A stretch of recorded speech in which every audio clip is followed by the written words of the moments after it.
কি ব্যাপার? তুমি আমার কাছে আসছো কেন? তোমাকে না বললাম আমার খুব ঘুম পাচ্ছে, আমি ঘুমাবো। তাছাড়া এমনিতেও আমি খুব টায়ার্ড। ও মা, সেটা বললে চলবে নাকি? তোমার শাশুড়ি মা কি বলে গেল সেটা তুমি শুনতে পাওনি নাকি? তোমার শাশুড়ি মা তো বলল 1 বছরের মধ্যে দাদিমা হতে চান। এখন যদি আমি তোমার কাছে না আসি, তোমায় আদর না করি, তাহলে তোমার শাশুড়ি মা দাদিমা হবেন কি করে? না, আমি বুঝতে পেরেছি তুমি আমায় একটুও ভালোবাসো না। আমি তোমাকে বললাম এই তো সবে মাত্র বিয়ে করেছি, কয়েকটা দিন সময় নেই, তারপর বাচ্চা কাচ্চা নেওয়া যাবে। আগে নিজেদেরকে সময় দেই। আচ্ছা বাবা, ঠিক আছে, সে সব কিছু পরে ভাবা যাবে। আজকে না হয় আমরা সেফটি ইউজ করে একটু ভালোবাসার আদান প্রদান করি। না বাবা, আমার ভালো লাগছে না, খুবই টায়ার্ড লাগছে। আমাকে বিশ্রাম নিতে হবে, এখন এইসব করার মুড নেই। কিন্তু নীল নেহার কোনো কথাই শুনল না। সেই নেহাকে আদর করতে শুরু করলো। দীর্ঘ 6 মাসের সম্পর্ক তাদের, আর 6 মাসের সম্পর্ককে তারা বিয়েতে পরিণত করেছে। তাই একটু দেনা পাওনা তো করতেই হবে। প্রায় ঘন্টা খানিক পর নীল নেহাকে ছেড়ে দিয়ে বিছানায় শুয়ে পড়ল। নেহা নীলের বুকের উপর এসে শুয়ে পড়ল আর বলল, সত্যিই তো এটাতে এত মজা আছে, তা তো আগে জানতাম না। আমার তো অনেক ভালো লেগেছে। তাই তো, সেই কবে থেকে তোমাকে বলছিলাম একবার আমরা ওইটা করি, কিন্তু তুমি তো আমাকে কোনো সুযোগই দিলে না। সব সময় বলতে বিয়ের আগে ওইসব করা ভালো নয়। এবার তো দেখলে তুমি কতটা মজা মিস করেছো। তো কি হয়েছে? এখন তো সারাটা জীবন পড়ে আছে। আর সারা জীবন দুইজন একসঙ্গেই যখন থাকবো, তখন তো আমাদের এইরকম সময়ের অভাব হবে না। তাহলে কেন আমরা শুধু শুধু বিয়ের আগে এইসব করতে যেতাম? যদি আমি প্রেগনেন্ট হয়ে যেতাম, তখন কি হতো? তুমি প্রেগনেন্ট হতে না, আমি সেফটি ইউজ করতাম। কিন্তু তখন তো তুমি আমার কোনো কথাই শুনলে না। উল্টে আরও আমাকে খারাপ কথা শোনাতে বলতে। আমি তোমাকে না, তোমার শরীরকে ভালোবাসি। আসলে আমি তোমাকেই ভালোবাসি, আর তোমাকে একটু প্রশান্তি দিতে চেয়েছিলাম। যাই হোক, যেটা হওয়ার সেটা হয়ে গেছে। এখন তো আর সেটা নিয়ে কথা বলে কোনো লাভ নেই। এখন আমি তোমাকে সারা জীবনের জন্য পেয়ে গেছি, আর তুমি আমাকে। তাহলে এখন আর এত চিন্তা করে কি লাভ? এখন তো দুজন শুধু দুজনেরই হয়ে যাব। হ্যাঁ চলো, এবার একটা সুন্দর ঘুম দেওয়া যাক। কারণ কাল থেকে তো আমাদের জীবনের নতুন একটা অধ্যায় শুরু হবে। সকালটা সুন্দর হোক, এমন প্রত্যাশা তো সবাই করি, তাই না? চলো ঘুমিয়ে পড়ি। এই বলে নেহা আর নীল দুজনই দুজনকে জড়িয়ে ধরে ঘুমিয়ে পড়ল।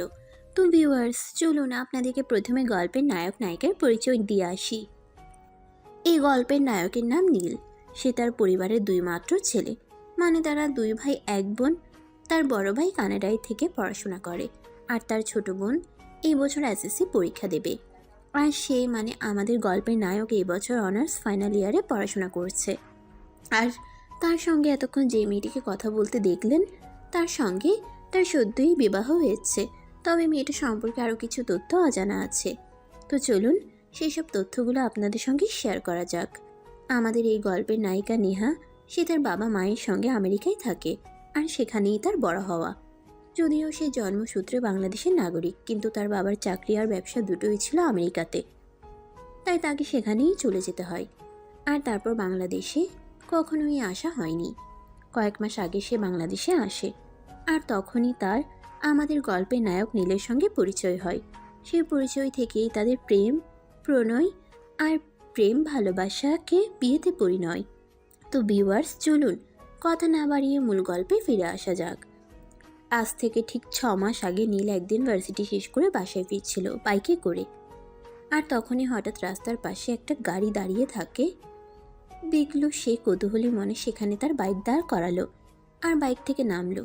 বাইক থেকে নেমে এসে দেখতে পেল গাড়িটা নষ্ট হয়ে গেছে, আর ড্রাইভার সেটা ঠিক করবার চেষ্টা করছে, কিন্তু কিছুতেই পেরে উঠছে না। তখন সে ড্রাইভারকে জিজ্ঞাসা করলো, কি ব্যাপার আঙ্কেল, কি সমস্যা হয়েছে? স্যার, আসলে গাড়িটা নষ্ট হয়ে গেছে, আমি ঠিক করতে পারছি না। আপনার জানাশোনা কোনো গ্যারেজ আছে কি আশেপাশে? আঙ্কেল, গ্যারেজ তো এখান থেকে অনেকটা দূরে। আপনি কোথা থেকে এসেছেন? আসলে আমি আমার ম্যাডামকে নিয়ে অফিসিয়ালি একটা কাজে ঢাকা থেকে চট্টগ্রাম যাচ্ছিলাম, আর এখানে এসে গাড়িটা নষ্ট হয়ে গেল। ম্যাডাম গাড়িতে বসে আছেন, ওনার একটা ইমার্জেন্সি মিটিং আছে, ওনাকে 3টার মধ্যে চট্টগ্রাম পৌঁছাতে হবে, কিন্তু আমি তো কিছুতেই বুঝতে পারছি না আমি কিভাবে ম্যাডামকে সব সময় মতো পৌঁছে দেব। এখানে 1.5 ঘন্টা ধরে দাঁড়িয়ে আছি। ও আচ্ছা, বুঝতে পেরেছি। কিন্তু আঙ্কেল, আপনি এখান থেকে চট্টগ্রাম যাওয়ার জন্য কোনো গাড়ি পাবেন না। তখনই নেহা গাড়ি থেকে বের হয়ে আসলো আর নীলকে বলল, excuse me mister, if you don't mind may I ask you a question? Madam, এটা বাংলাদেশ আর আমি বাঙালি। আমার সঙ্গে দয়া করে বাংলায় কথা বলুন। ও আচ্ছা, ঠিক আছে। আপনি যদি আমাকে চট্টগ্রামে পৌঁছে দিতেন তাহলে খুবই উপকার হতো, কারণ আমি ওখানে অফিসিয়াল একটা কাজে যাচ্ছিলাম। সেখানে আমার পুরো 20 কোটি টাকার একটা ডিল হতে চলেছে, আর আমি সময় মতো সেখানে পৌঁছে না যেতে পারলে ডিলটা আমার হাতছাড়া হয়ে যাবে। হ্যাঁ স্যার, ম্যাডাম একদম ঠিক কথা বলছেন। আপনি চাইলে আপনাকে এর জন্য আমরা পেমেন্ট করতে পারি। আপনি যত টাকা চাইবেন আমরা তাই দেব, কিন্তু প্লিজ আপনি একটু দয়া করে ম্যাডামকে ম্যাডামের গন্তব্যস্থলে পৌঁছে দিন। শুনুন, আমি উপকার করতে পারি, কিন্তু তার কোনো বিনিময় নিতে পারবো না। আর যদি রাজি থাকেন তাহলে বাইকে উঠে বসেন, আমি আপনাকে পৌঁছে দিচ্ছি। না, এটা তো হতে পারে না। আমি আপনাকে দিয়ে একটা কাজ করাবো আর তার পারিশ্রমিক দেব না? আমি এখান থেকে চট্টগ্রাম গেলে আমার 3000 টাকার তেল খরচ হতো। আমি আপনাকে সেটা দিয়ে দিতে চাই। আই এম সরি ম্যাডাম, আমি কারো চাকর নই যে আমি আমার কাজের বিনিময়ে কারোর কাছ থেকে পারিশ্রমিক নেব। তাছাড়া আমার বাবার অতটাও খারাপ অবস্থা হয়নি যে আমাকে বাইক চালিয়ে উপার্জন করতে হবে। আপনি চাইলে আমি আপনাকে লিফট দিতে পারি, কিন্তু কোনো কিছুর বিনিময়ে নয়, কোনো পারিশ্রমিক নিয়ে নয়। আচ্ছা ঠিক আছে, আপনি যা বলবেন, কিন্তু এই মুহূর্তে আমার চট্টগ্রামে পৌঁছানোটা খুবই জরুরি।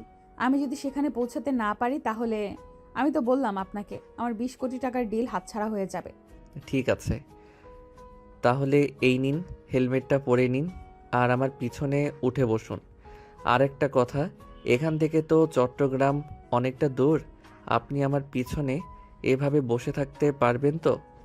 তা না হলে আমার ধরে বসতে পারেন। কোনো প্রবলেম নেই, আমি পারবো। আপনি বাইক স্টার্ট করুন, আমার হাতে আর বেশি সময় নেই, আমাকে দ্রুত পৌঁছাতে হবে। নীল তখন আর কোনো কথা না বলে বাইক স্টার্ট করলো, গাড়ি চালাতে থাকলো। তখনই হঠাৎ পিছন থেকে নেহা বলল, আরে ভাই, আপনি এত আস্তে আস্তে গাড়ি চালাচ্ছেন কেন? একটু তাড়াতাড়ি চালান না। আমার হাতে তো বেশি সময় নেই, আমাকে সময় মতো পৌঁছাতে হবে। তা না হলে তো আমি মিটিং অ্যাটেন্ড করতে পারবো না।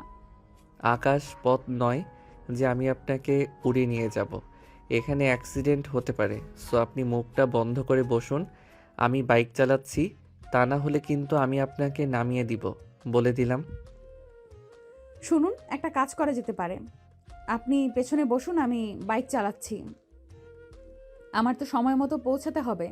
সমস্যা নেই, আমি বাইক চালাতে পারি। আপনার কি মাথা খারাপ হয়েছে? আপনার মতো একটা মেয়েকে আমি বাইক চালাতে দেব? কখনোই না। আমি আমার বাইকে কোনো মেয়েকে কোনো দিন বসতে পর্যন্ত দেইনি। আপনি বিপদে পড়েছেন বলে আপনাকে একটু হেল্প করতে চাইলাম, আর আপনি কিনা এখন আমাকে আপনার প্যাসেঞ্জার বানাতে চাইছেন। দেখুন, আমি আপনাকে কথাটি সেভাবে বলিনি। আসলে আমার তো সময়টা চলে যাচ্ছে, তাই আমাকে দ্রুত পৌঁছাতে হবে, তাই আপনাকে বললাম। তাছাড়া আপনি চিন্তা করছেন কেন? আমি বাইক চালাতে পারি, কোনো প্রবলেম হবে না। প্লিজ আপনি পিছনে বসুন। ঠিক আছে, রাস্তায় এত জোরে বাইক চালাতে আমার ভয় লাগে। তাছাড়া আমার মায়ের নিষেধ আছে, তাই আমি জোরে বাইক চালাতে পারি না। এখন আপনি যখন বলছেন আপনি বাইক চালাতে পারেন, তাই আমি রিস্কটা নিচ্ছি। এই বলেই নীল বাইক দাঁড় করালো আর নেহাকে ড্রাইভিং সিটে বসিয়ে দিল। নেহা বাইক চালাচ্ছে, একদম যেন বাতাসের গতিতে চলে যাচ্ছে। নীল অনেকটা ভয় পেয়েছে আর নেহাকে বলছে, এত জোরে কেউ বাইক চালায় এটা আমার জানা ছিল না। আমার খুব ভয় করছে। প্লিজ আপনি আস্তে চালান, বাইক থেকে ছিটকে পড়ে যাব আমি।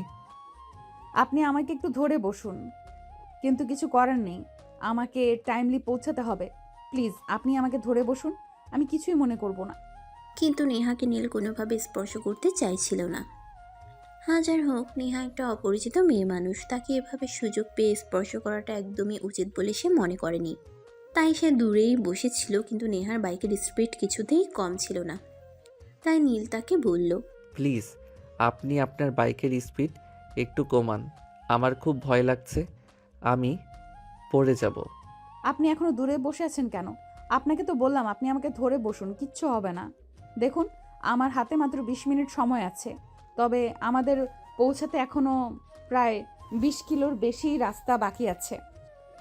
আমি কিভাবে পৌঁছাবো সেটাই বুঝতে পারছি না। আপনি প্লিজ কথা না বলে আমাকে ধরে বসুন। নীল তখন কোনো উপায়ন্তর না পেয়ে নেহাকে জড়িয়ে ধরে বসলো। এই প্রথমবার তার বাইকে কোনো মেয়ে মানুষ উঠেছে, তাও আবার বাইক চালাচ্ছে। আর নীল পেছনে বসে মেয়েটাকে জড়িয়ে ধরেছে। নেহাকে স্পর্শ করতেই তার শরীরটা কেমন জানি করে উঠল। আসলে প্রথমবার কোনো মেয়ে মানুষকে স্পর্শ করেছে তো, তাই নেহার শরীরটা খুবই উষ্ণ। তখনই নীল নেহাকে বলল, ম্যাডাম, আপনার গায়ে তো অনেক জ্বর, আপনি কি জ্বরের মেডিসিন নিয়েছেন? আরে ভাই, আমার গায়ে কোনো জ্বর নেই। আমার শরীরের টেম্পারেচারই এরকম। তাছাড়া মেয়েদের শরীরের তাপমাত্রা এরকমই থাকে। কেন, আপনি কি কখনো আপনার গার্লফ্রেন্ডকে স্পর্শ করেননি? হাহাহা, গার্লফ্রেন্ড, তাও আবার আমার? শুনুন, গার্লফ্রেন্ড কী জিনিস সেটা এখনও আমার হয়ে ওঠেনি, আর ভবিষ্যতে হবে কি না তাও জানি না।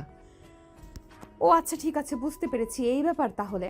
সমস্যা নেই, আপনি আমাকে ধরে বসুন, না হলে কিন্তু পড়ে যাবেন। এই বলে নেহা বাইকের স্পিড আরও বেশি বাড়িয়ে দিল। নীল ভয়ে থরথর করে কাঁপছে। এই বুঝি সে বাইক থেকে ছিটকে পড়ে গেল। তাই সে নেহাকে আরও শক্ত করে জড়িয়ে ধরল আর নিজের বুকটা নেহার পিঠের সঙ্গে একদম মিশিয়ে নিল। নেহা তার নিঃশ্বাসের শব্দ শুনতে পাচ্ছিল, তাই সে নীলকে বলল, কি ব্যাপার, কি হলো? তুমি তো ভয় পাচ্ছ কেন? বললাম তো ভয় পেও না, আমি আছি, তোমার কিচ্ছু হবে না। তুমি আমাকে জড়িয়ে ধরে বসে থাকো। নীল তখন নেহাকে জড়িয়ে ধরে বাইকের পেছনে বসে থাকে। সে প্রথমবার কোনো মেয়ে মানুষকে স্পর্শ করে, যে তাই তার এরকম লাগছিল। তার শরীর কেমন যেন হয়ে আসছিল, সে একদম জ্ঞান হারাবে এরকম একটা অবস্থা। তখনই নেহা বাইক দাঁড় করালো। এবার আমাকে ছাড়ুন, আমরা গন্তব্যস্থলে চলে এসেছি। আপনি এখনো অপেক্ষা করুন। আমার মিটিং শেষ করতে 15 মিনিটের মতো সময় লাগবে। মিটিং শেষ করে আমি আপনার সঙ্গে কথা বলবো। আমার তো বাড়িতে পৌঁছাতে লেট হয়ে যাবে, আমার আম্মু আমাকে বকাবকি করবে। আমি চলে যাই, পরে কোনো দিন না হয় আপনার সঙ্গে দেখা করা যাবে। সমস্যা নেই, আপনার আম্মুকে আমার কথা বলে দিবেন, তাহলে কিছু বলবে না।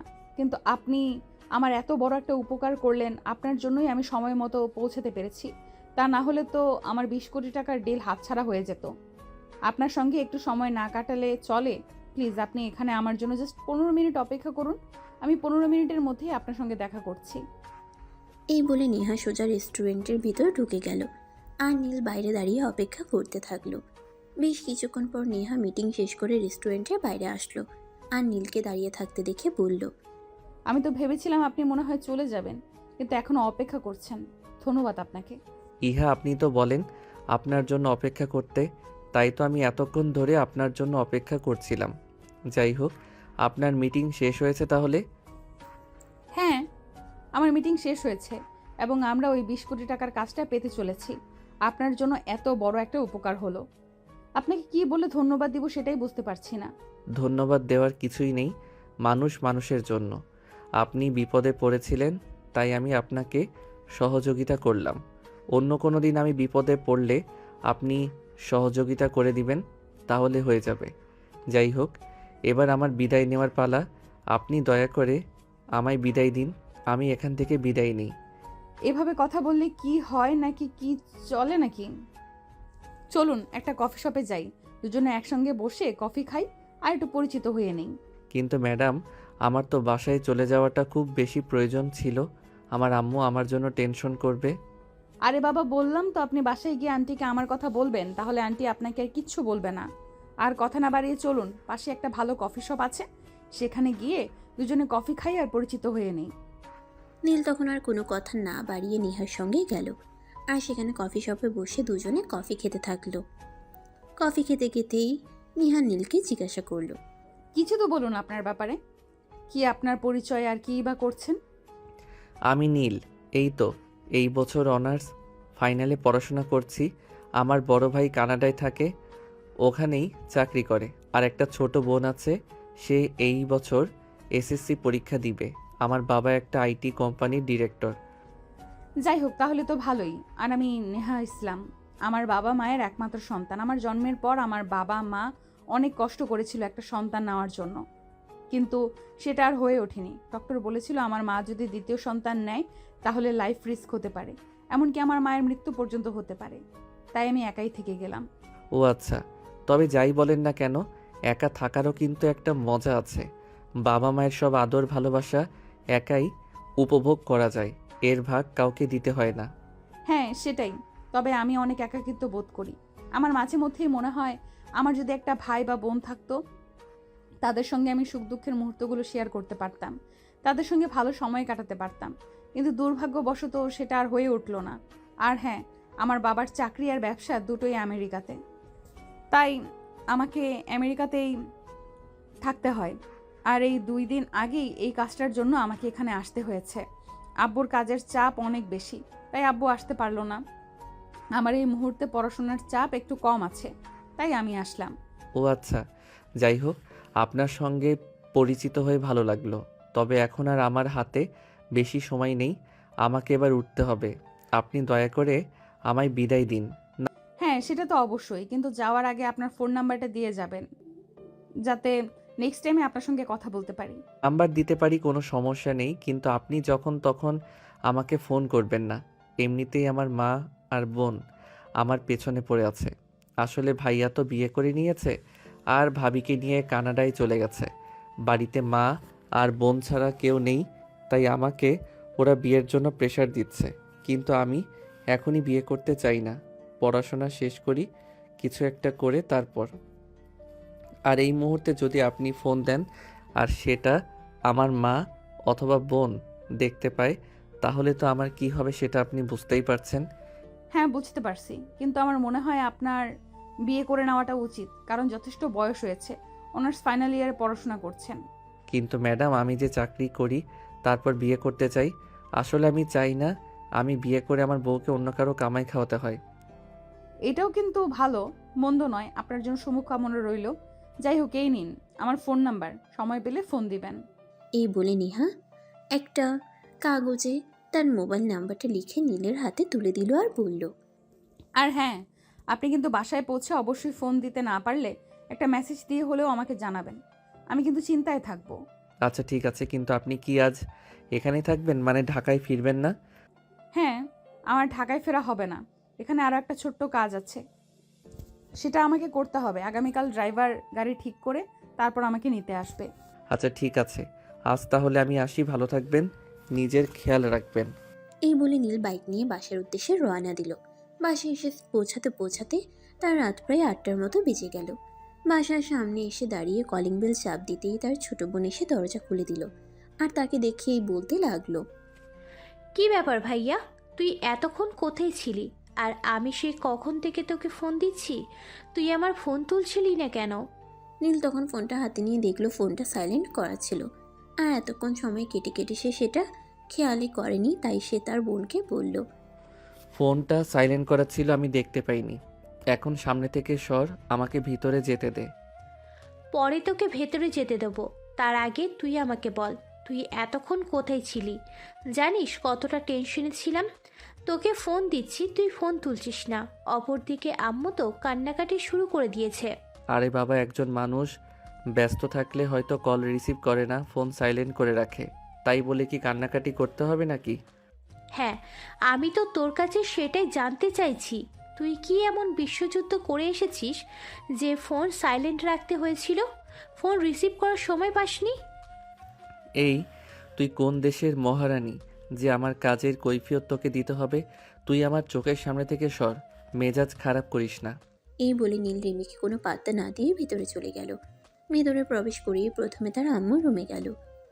রুমে ঢুকে সে সত্যিই দেখতে পায় তার আম্মু কান্না করছে। তাকে দেখতে পেয়ে দৌড়ে এসে জড়িয়ে ধরে বলে, কি রে, তুই এতক্ষণ কোথায় ছিলি? তোকে কতবার ফোন করা হয়েছে, তুই ফোন তুললি না কেন? জানিস কতটা টেনশনে ছিলাম, ভয় পাচ্ছিলাম তোর কিছু হয়ে গেল নাকি। আম্মু, একটা কাজ পড়ে গেছিল, ওটা করতে গিয়ে দেরি হয়ে গেল, তাই বলে তোমাকে এভাবে কান্না করতে হবে নাকি?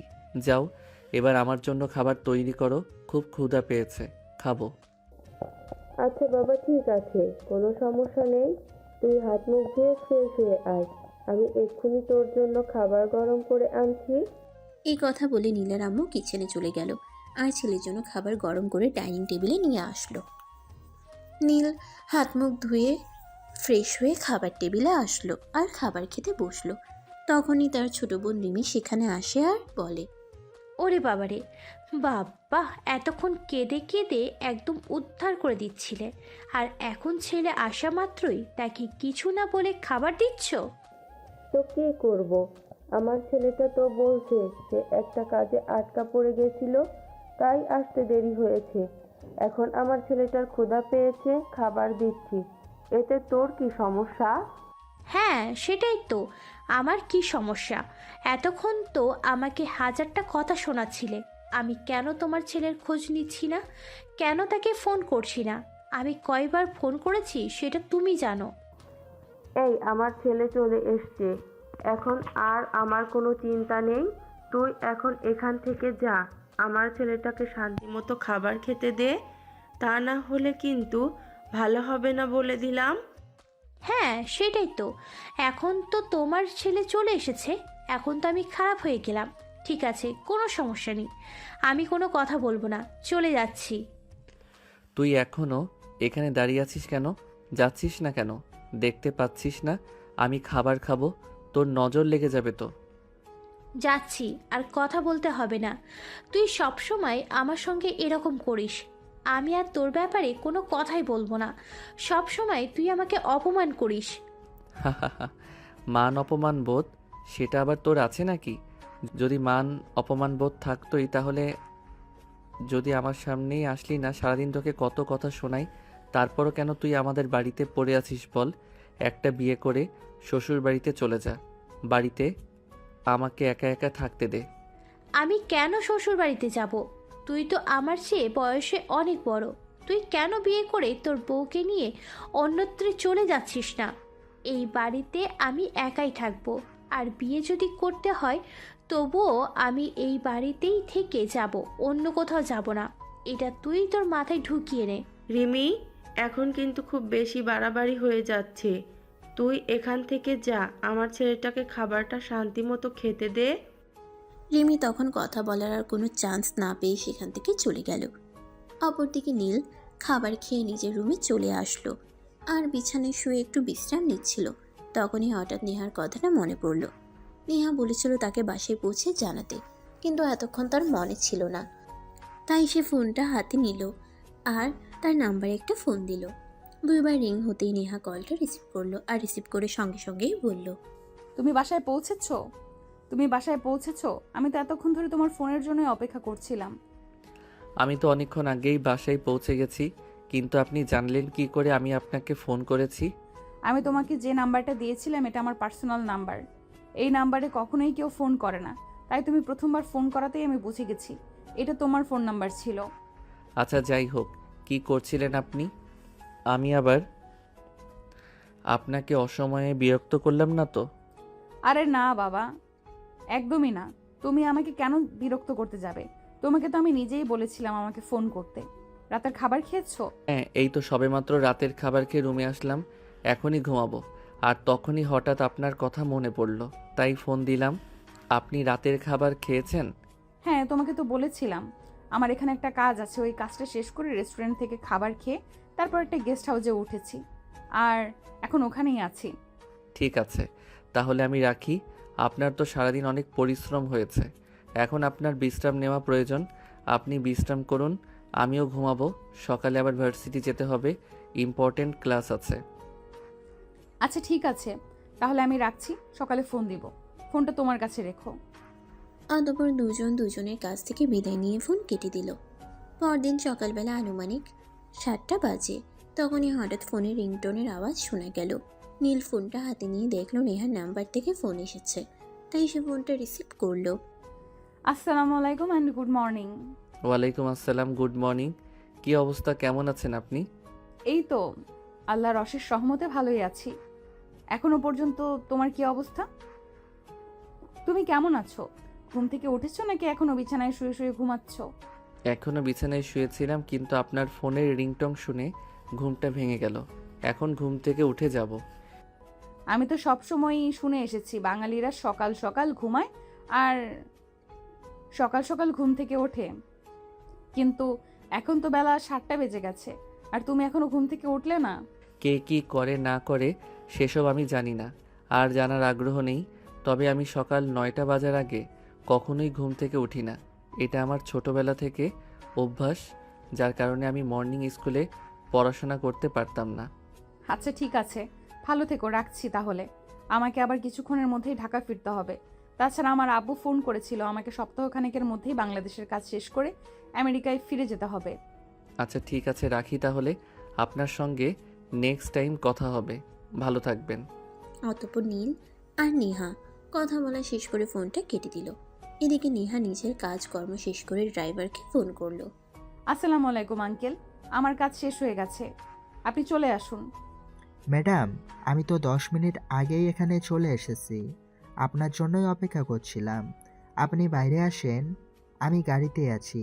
ঠিক আছে, আপনি জাস্ট 2 মিনিট ওয়েট করুন, আমি এক্ষুনি আসছি। আর হ্যাঁ, এবার তো আর গাড়ি নষ্ট হবে না। এবার কিন্তু গাড়ি নষ্ট হলে কোনো উপায় নেই, সেটা মাথায় রাখবেন। না ম্যাডাম, চিন্তার কোনো কারণ নেই। আমি গাড়ি ঠিকমতো চেক করে নিয়ে যে কোনো প্রবলেম হবে না। আপনি চলে আসুন।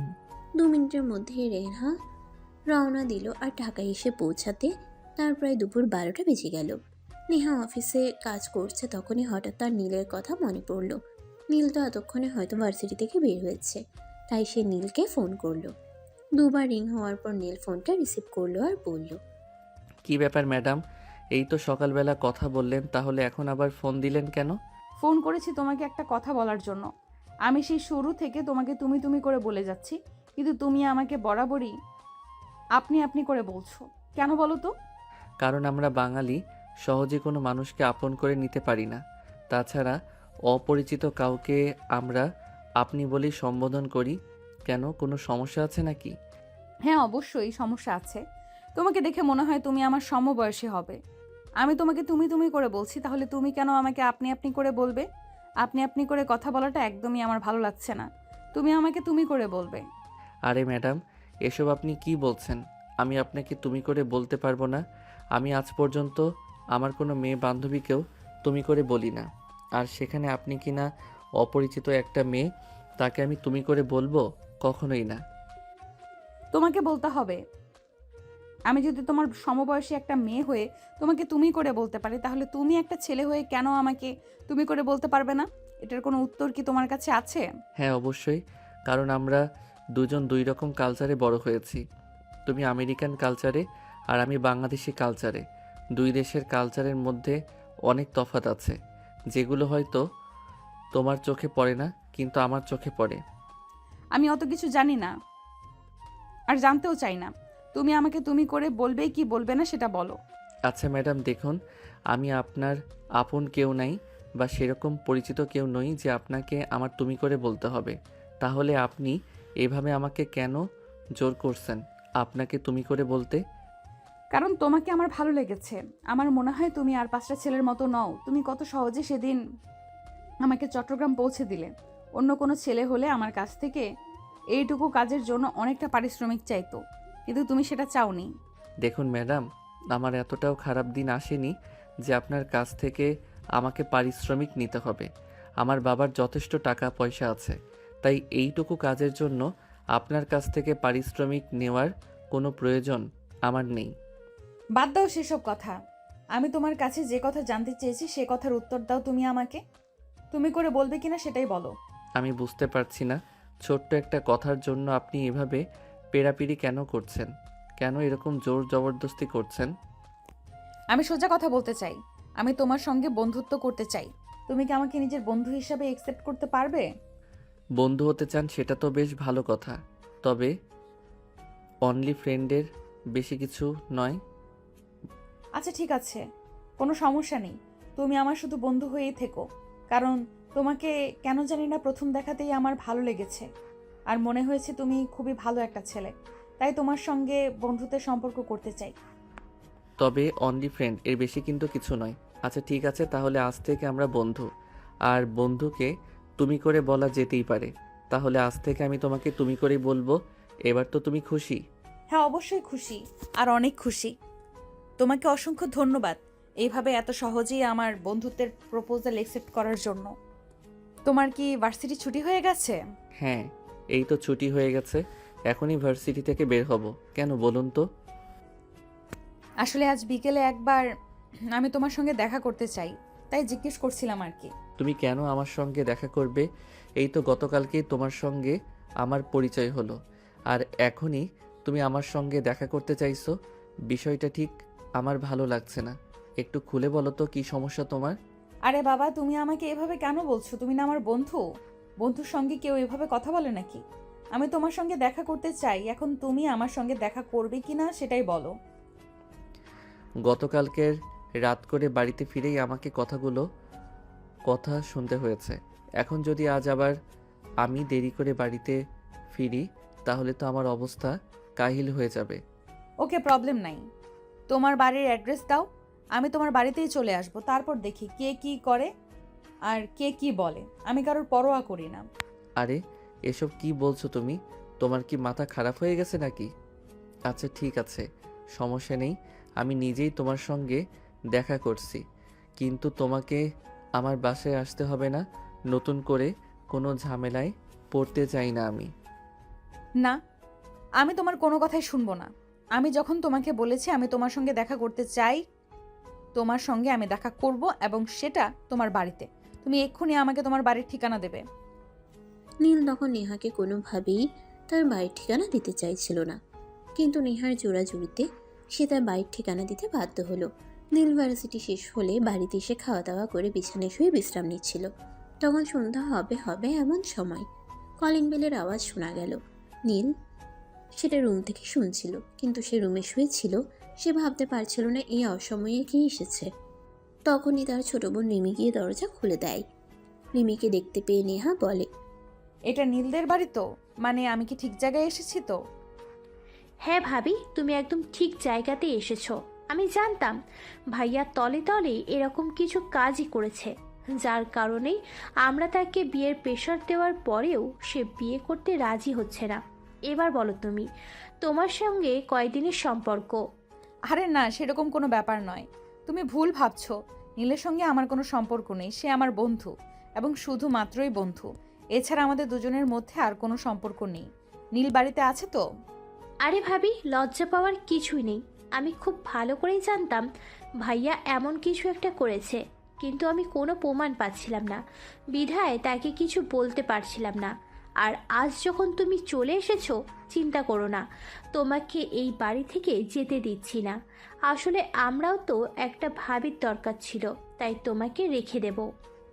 আর আমি বুঝতে পারছি না তুমি এইসব কথা কেন বলছো। তোমার কি মাথায় সমস্যা আছে নাকি?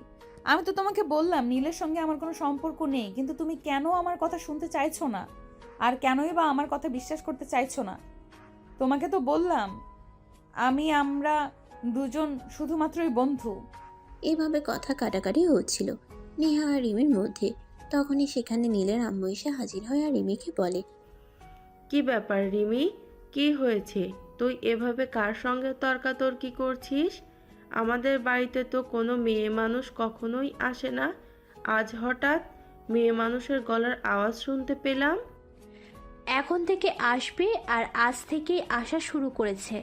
তোমার পুত্রবধূ এসেছে। আমি তোমার পুত্রবধূর সঙ্গে কথা বলছিলাম। এই তুই কি সব আবল তাবল বলছিস?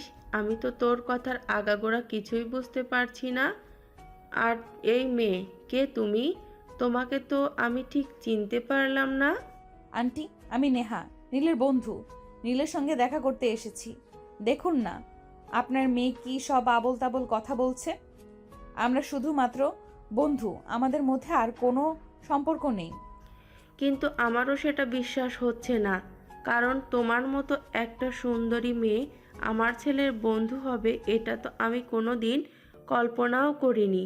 আমি জানি তোমাদের মধ্যে কোনো সম্পর্ক রয়েছে, কিন্তু তুমি সেটা আমাকে বলতে লজ্জা পাচ্ছ। দেখো, আমি অন্য 5টা মায়ের মতো নই। আমার সঙ্গে তুমি সব শেয়ার করতে পারো। তাদের কথোপকথন শুনতে শুনতে নীল নিজের রুম থেকে ড্রয়িং রুমে এসে হাজির হলো আর ড্রয়িং রুমে উপস্থিত সকলকে উদ্দেশ্য করে বলল, দেখো, তোমরা যা ভাবছো সেটা সম্পূর্ণ ভুল নেহা। আর আমার মধ্যে কোনো সম্পর্ক নেই। নেহার সঙ্গে গতকালকেই আমার পরিচয় হয়েছে, আর আজকে তার সঙ্গে আমার বন্ধুত্ব, তাই সে আমার সঙ্গে আমার বাসায় দেখা করতে এসেছে। এর বেশি কিছুই নয়। ভাইয়া, তুই আমাকে বোকা ভাবতে পারিস, কিন্তু আমি অতটাও বোকা নই। আমি সব কিছু বুঝতে পারি। ওর সঙ্গে তোর ভালোবাসার সম্পর্ক রয়েছে। কেন শুধু শুধু তুই আমাদেরকে মিথ্যে বলছিস? কেন শুধু শুধু আমাদেরকে এত সুন্দর ভাবির থেকে বঞ্চিত করছিস? দেখ রিমি, একদম মেজাজ খারাপ করিস না। তোকে বলেছি নেহার সঙ্গে আমার কোনো সম্পর্কই নেই, আমরা দুজন শুধুমাত্র বন্ধু, এছাড়া কিছুই নয়। তাহলে তুই কেন বারবার একটা কথা বলেই যাচ্ছিস? তুই কি সোজা কথা শুনতে পাস না নাকি? আরে নীল, তুমি এইভাবে মেজাজ দেখাচ্ছ কেন? ছোট মানুষ বুঝতে পারেনি তাই বলে ফেলেছে, ওকে বুঝিয়ে বললেই তো হয়। কে বুঝবে? এই মেয়েটা কোনোদিন বোঝার চেষ্টা করবে না, শুধু শুধু উল্টাপাল্টা কথা বলে যাবে আর তোমাকে সবার সামনে ছোট করবে। কিন্তু আমি তো সেটা হতে দিতে পারি না। যাই হোক, তুমি ভিতরে এসে বসো। আর এটা হচ্ছে আমার আম্মু। আম্মু, এটা নেহা, আর ওর সঙ্গে গতকালকে আমার পরিচয় হয়েছে, আর আজকে আমাদের বন্ধুত্ব। আসসালামু আলাইকুম আন্টি, কেমন আছেন আপনি? ওয়ালাইকুম আসসালাম। এই তো মামুনি, আল্লাহর অশেষ রহমতে ভালোই আছি। তোমার কি অবস্থা? আর তোমার আব্বু আম্মু কেমন আছে? আলহামদুলিল্লাহ, সবাই ভালোই আছে। তা তোমাদের বাসা কোথায়? তোমার আব্বু আম্মু কাউকে সঙ্গে নিয়ে আসতে পারতে, ভালো লাগতো আমাদের। আসলে আন্টি, আমার আব্বু আম্মু বাংলাদেশে থাকে না, আমরা সপরিবারে আমেরিকাতে থাকি। সেখানেই আমার বাবার ব্যবসা আর চাকরি, আমি সেখানেই পড়াশোনা করি। কিন্তু আমার বাবার ব্যবসার কিছু কাজ বাংলাদেশে পড়ে গেছে, যার কারণে আমাকে এখানে আসতে হয়েছে। আব্বু একটু ব্যস্ত আছে তাই, তবে আমি সপ্তাহখানেকের মধ্যে আমেরিকায় চলে যাব। আর এই সপ্তাহখানেকের মধ্যে বাংলাদেশের যতগুলো কাজ রয়েছে সেগুলো আমি শেষ করে নেব। তো আমার ছেলেটাকে কিভাবে পটালে? সে তো বললে না। আন্টি, আমি সত্যি বলছি, আপনার ছেলের সঙ্গে আমার প্রেম বা ওরকম কোনো সম্পর্ক নেই। আপনার ছেলে গতকাল আমি যখন অফিসের কাজে চট্টগ্রাম যাচ্ছিলাম, তখন রাস্তায় আমার গাড়ি নষ্ট হয়ে যায়। আর আপনার ছেলে তখন আমাকে চট্টগ্রাম পর্যন্ত পৌঁছে দেয়, আর সেখান থেকেই আমার সঙ্গে পরিচয়। এর বেশি কিছুই না। ও আচ্ছা, ঠিক আছে, বুঝতে পেরেছি। সমস্যা নেই, তুমি বসো, আমি তোমার জন্য কিছু খাবার ব্যবস্থা করি। তুমি প্রথমবার আমাদের বাড়িতে এসেছো। আন্টি, এত ব্যস্ত হবার কিছুই নেই। আপনি যদি আমাকে খুব বেশি কিছু খাওয়াতে চান তাহলে 1 কাপ কফি বানিয়ে খাওয়াতে পারেন। আসলে আমি একটু আগে দুপুরের খাবার খেয়েছি। দুপুরবেলা অফিসের কাজ করতে করতে খাবার খাওয়াটা হয়ে ওঠেনি, তাই। নীলের আম্মু তখন কিচেনে চলে গেল। অপর দিকে নীল, রিমি আর নেহা তিনজনই ড্রয়িং রুমে বসে গল্প করছে। ওইদিকে রিমি তো একটু পরপর খোঁচা দিয়েই যাচ্ছে। ভাইয়া, সত্যি বলছি, তোদের দুজনকে কিন্তু দারুণ মানাবে। প্লিজ বিয়েটা করে নে। দেখ, একদম বাদরামি করবি না বলে দিলাম। তোর সব ফাইজলামো মার্কার কথাবার্তা কিন্তু সত্যি ভালো লাগে না। তুই সবসময় কেন এভাবে কথা বলিস? কেন একটা মেয়েকে এভাবে ছোট করছিস বল? আমি আবার কি করলাম? আমি তো তোকে এটাই বললাম যে তোদের দুজনকে একসঙ্গে দারুণ মানাবে, কারণ তোর বন্ধু কিন্তু দেখতে যথেষ্ট সুন্দরী। হ্যাঁ, সেটা আমি খুব ভালো করেই জানি যে আমার বন্ধু দেখতে যথেষ্ট সুন্দরী, কিন্তু তার মানে এই নয় যে তার সঙ্গে আমাকে রিলেশনে যেতে হবে বা বিয়ে করতে হবে। রিলেশনে গেলে বা বিয়ে করলে তো সমস্যাটা কোথায়? সুন্দর বন্ধু, দেখতে যথেষ্ট সুন্দরী, শিক্ষিত এবং ম্যাচিওর একটা মেয়ে। সত্যি বলছি, এখন কিন্তু তুই খুব বেশি বাড়াবাড়ি করছিস। মায়ের কিন্তু একটাও মাটিতে পড়বে না বলে দিলাম। সে আবার বাড়াবাড়ি কোথায় করলো? সে তো যা বলছে সত্যিই বলছে, আমিও কিন্তু তার সঙ্গে একমত। তুমি রাজি থাকলে আমি তোমায় বিয়ে করতে পারি। এই, তোমার কি মাথা খারাপ হয়ে গেছে? কোথায় তুমি আমেরিকার মতো উন্নত একটা দেশে বড় হয়েছো, আর আমি কোথায় বাংলাদেশে বড় হয়েছি? তোমার সঙ্গে কখনোই আমার মিলবে না, না তো মানসিকতা, না তো অন্য কিছু। সো এসব আজে বাজে কথা বলা দুজনেই বন্ধ করো। আজে বাজে কথা আবার আমি কোথায় আর কখন বললাম? আমি যা বলছি সত্যি কথাই বলছি। তুমি যদি রাজি থাকো তাহলে আমি তোমাকে বিয়ে করতে পারি, কারণ আমি ছোটবেলা থেকেই দেশের বাইরে বড় হলেও সব সময় আমার মন পড়ে থাকতো বাংলাদেশে। আমি ছোটবেলা থেকেই চাইতাম আমি বাংলাদেশে একটা ছেলেকে বিয়ে করব এবং বাংলাদেশ থেকে যাব। ওখানকার জীবনযাপন আমার খুব একটা ভালো লাগে না। হ্যাঁ ভাবি, তুমি একদম ঠিক কথাই বলেছ। তুমি কোনো টেনশন করো না, আমি আজকে আব্বু আম্মুর সঙ্গে তোমার ব্যাপারে কথা বলবো। ওরা যদি রাজি থাকে তাহলে ওদের দিয়ে তোমার আব্বু আম্মুর সঙ্গে কথা বলাবো। রিমি, তুই এখান থেকে যাবি? এখন কিন্তু আমার খুব বেশি মেজাজটা খারাপ হয়ে যাচ্ছে বলে দিলাম। এসব ফালতু কথা শোনার জন্য তুই এক্ষুনি এখান থেকে চলে যা। তুমি শুধু শুধু ওকে কেন মেজাজ দেখাচ্ছ? ও কি এমন ভুল কথা বলেছে? যা বলেছে তো ঠিকই বলেছে। আমার কিন্তু তোমাকে বেশ পছন্দ হয়েছে ছেলে হিসাবে, হোক বা অন্য কোনো কিছুতেই হোক, সব কিছুই তোমার ভালো লেগেছে। তুমি চাইলে সত্যিই আমি তোমাকে বিয়ে করতে চাই। আমার মনে হয় এবার তোমাকে আমার বাসা থেকে বিদায় নেওয়া উচিত, কারণ আমার বোনের সঙ্গে সঙ্গে তোমার মাথাও খারাপ হয়ে যাচ্ছে।